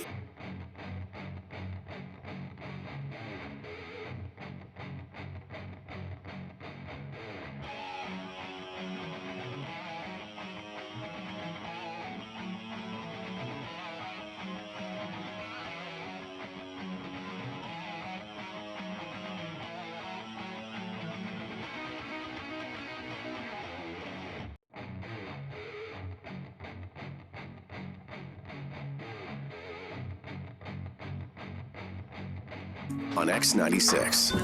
All right, 9:49 right now. I'm trying to engage John McNaughton. Who? McNaughton, the guy who does those paintings. Those. There's a new one. That's right. Yeah. So he did a new one that shows Donald Trump looking like George Washington crossing the Delaware, except it's going through a swamp. He did the ones where Obama's stepping on the Constitution, and so I just see. I think he's. We've got him all wrong. I think he's a comedic genius. This is satire of the highest order, and there's one here that he's just tweeted out, and it's a picture of Donald Trump, and it's a painting holding Donald Trump by his tie, or Donald Trump is holding Robert Mueller by his tie and kind of lifting him up, and then Trump's got a magnifying glass, and he's looking at Mueller through this magnifying glass, and I've tweeted our national, more laughs from our comedic treasure, John McNaughton. He calls this one "Looking for the Warts on the Witch Hunter's Nose." It's hilarity. And it's a painting, so that means he's taken considerable time. Oh yeah, this guy makes money doing this. This is how he makes his money. Well, Sean Hannity has an original McNaughton hanging in his. So if you go to @RFHBill, you'll see some. You'll find the links to them. Go look at them. They're. I really believe he is hilarious. But he's deadly serious. No, I don't think. Oh, I don't think so. No, you think he's putting the right wing on? I think he's punking everybody. No, he's serious. He's serious. Yeah, the one where he's hugging the flag in the football stadium. Jeez. Yeah. All right. There's something for everybody, I suppose. They're great. No, they're not. It's high art and it's hilarious. Let's see now. Do we have any business? Sure. You get your tickets for the Big Ass Show. Don't forget that. Oh yes. It'll be upon you quicker than you remember. The Big Ass Show sneaks up on you. It does. It sneaks up on you. Oh my God! I didn't get my tickets. So get them. Ticketfly. Isn't that right? Yeah. Get them. And I say this every year. And I was talking with our truck driver yesterday. When I was out at a remote about Big Ass Show, and there was an Imagine Dragons song playing while we were there. And, imagine that. But I said, Big Ass Show, we had Imagine Dragons there before they were anything. And it reminds me that every year we do Big Ass Show, there is an act there that, when we read off the names of who's there this year, AWOL Nation, Bishop Briggs, Joy Wave, Lovely the Band, Albert Hammond Jr., Bare Hands, Youngblood. You might hear some of those and go, well, maybe I know one song by them or I don't really know them at all. You give it a year or two and you can say, I saw those guys. I remember before they were a thing. So you can be the hipster? Yeah. Who said, and that happens. I saw them years ago. Every year that happens at Big Ass Show with somebody. Yeah. So get your tickets. Do it now. And then let's see. I'm looking here. What's going on this week? Friday, tomorrow, I'm going to be at Larry H. Miller Toyota in Murray, and you will have a chance to win a pair of tickets to the X96 Toyota Big Ass Show. Oh, see how that works? I'm at a Toyota, Larry H. Miller Toyota. I get it. And I'll have a pair of tickets to the X96 Toyota Big Ass Show. And I'll be there, let's see, Friday from 4 to 6. There you go. Tomorrow from 4 to 6. Don't you hate it when you click on a headline and the story is just a dud? Yeah, that happens. It happens a lot. It happened to me this morning. It happened to me. Here's the headline. Trent Reznor, from 9 Inch Nails. Yeah. Trent Reznor talks near-death experience during flight to Las Vegas. Ooh, cool. And I went, wow. Yeah, I click on that. Click on that. Yeah, the plane dropped a bit. Like we've all had. Yeah, turbulence. Which has happened to. Have you ever had that thought though on a plane though when that happens and you think and you really do think, well, what if this is it? Am I okay with that? It was a recent flight where we had some pretty bad turbulence and I thought about it for a second.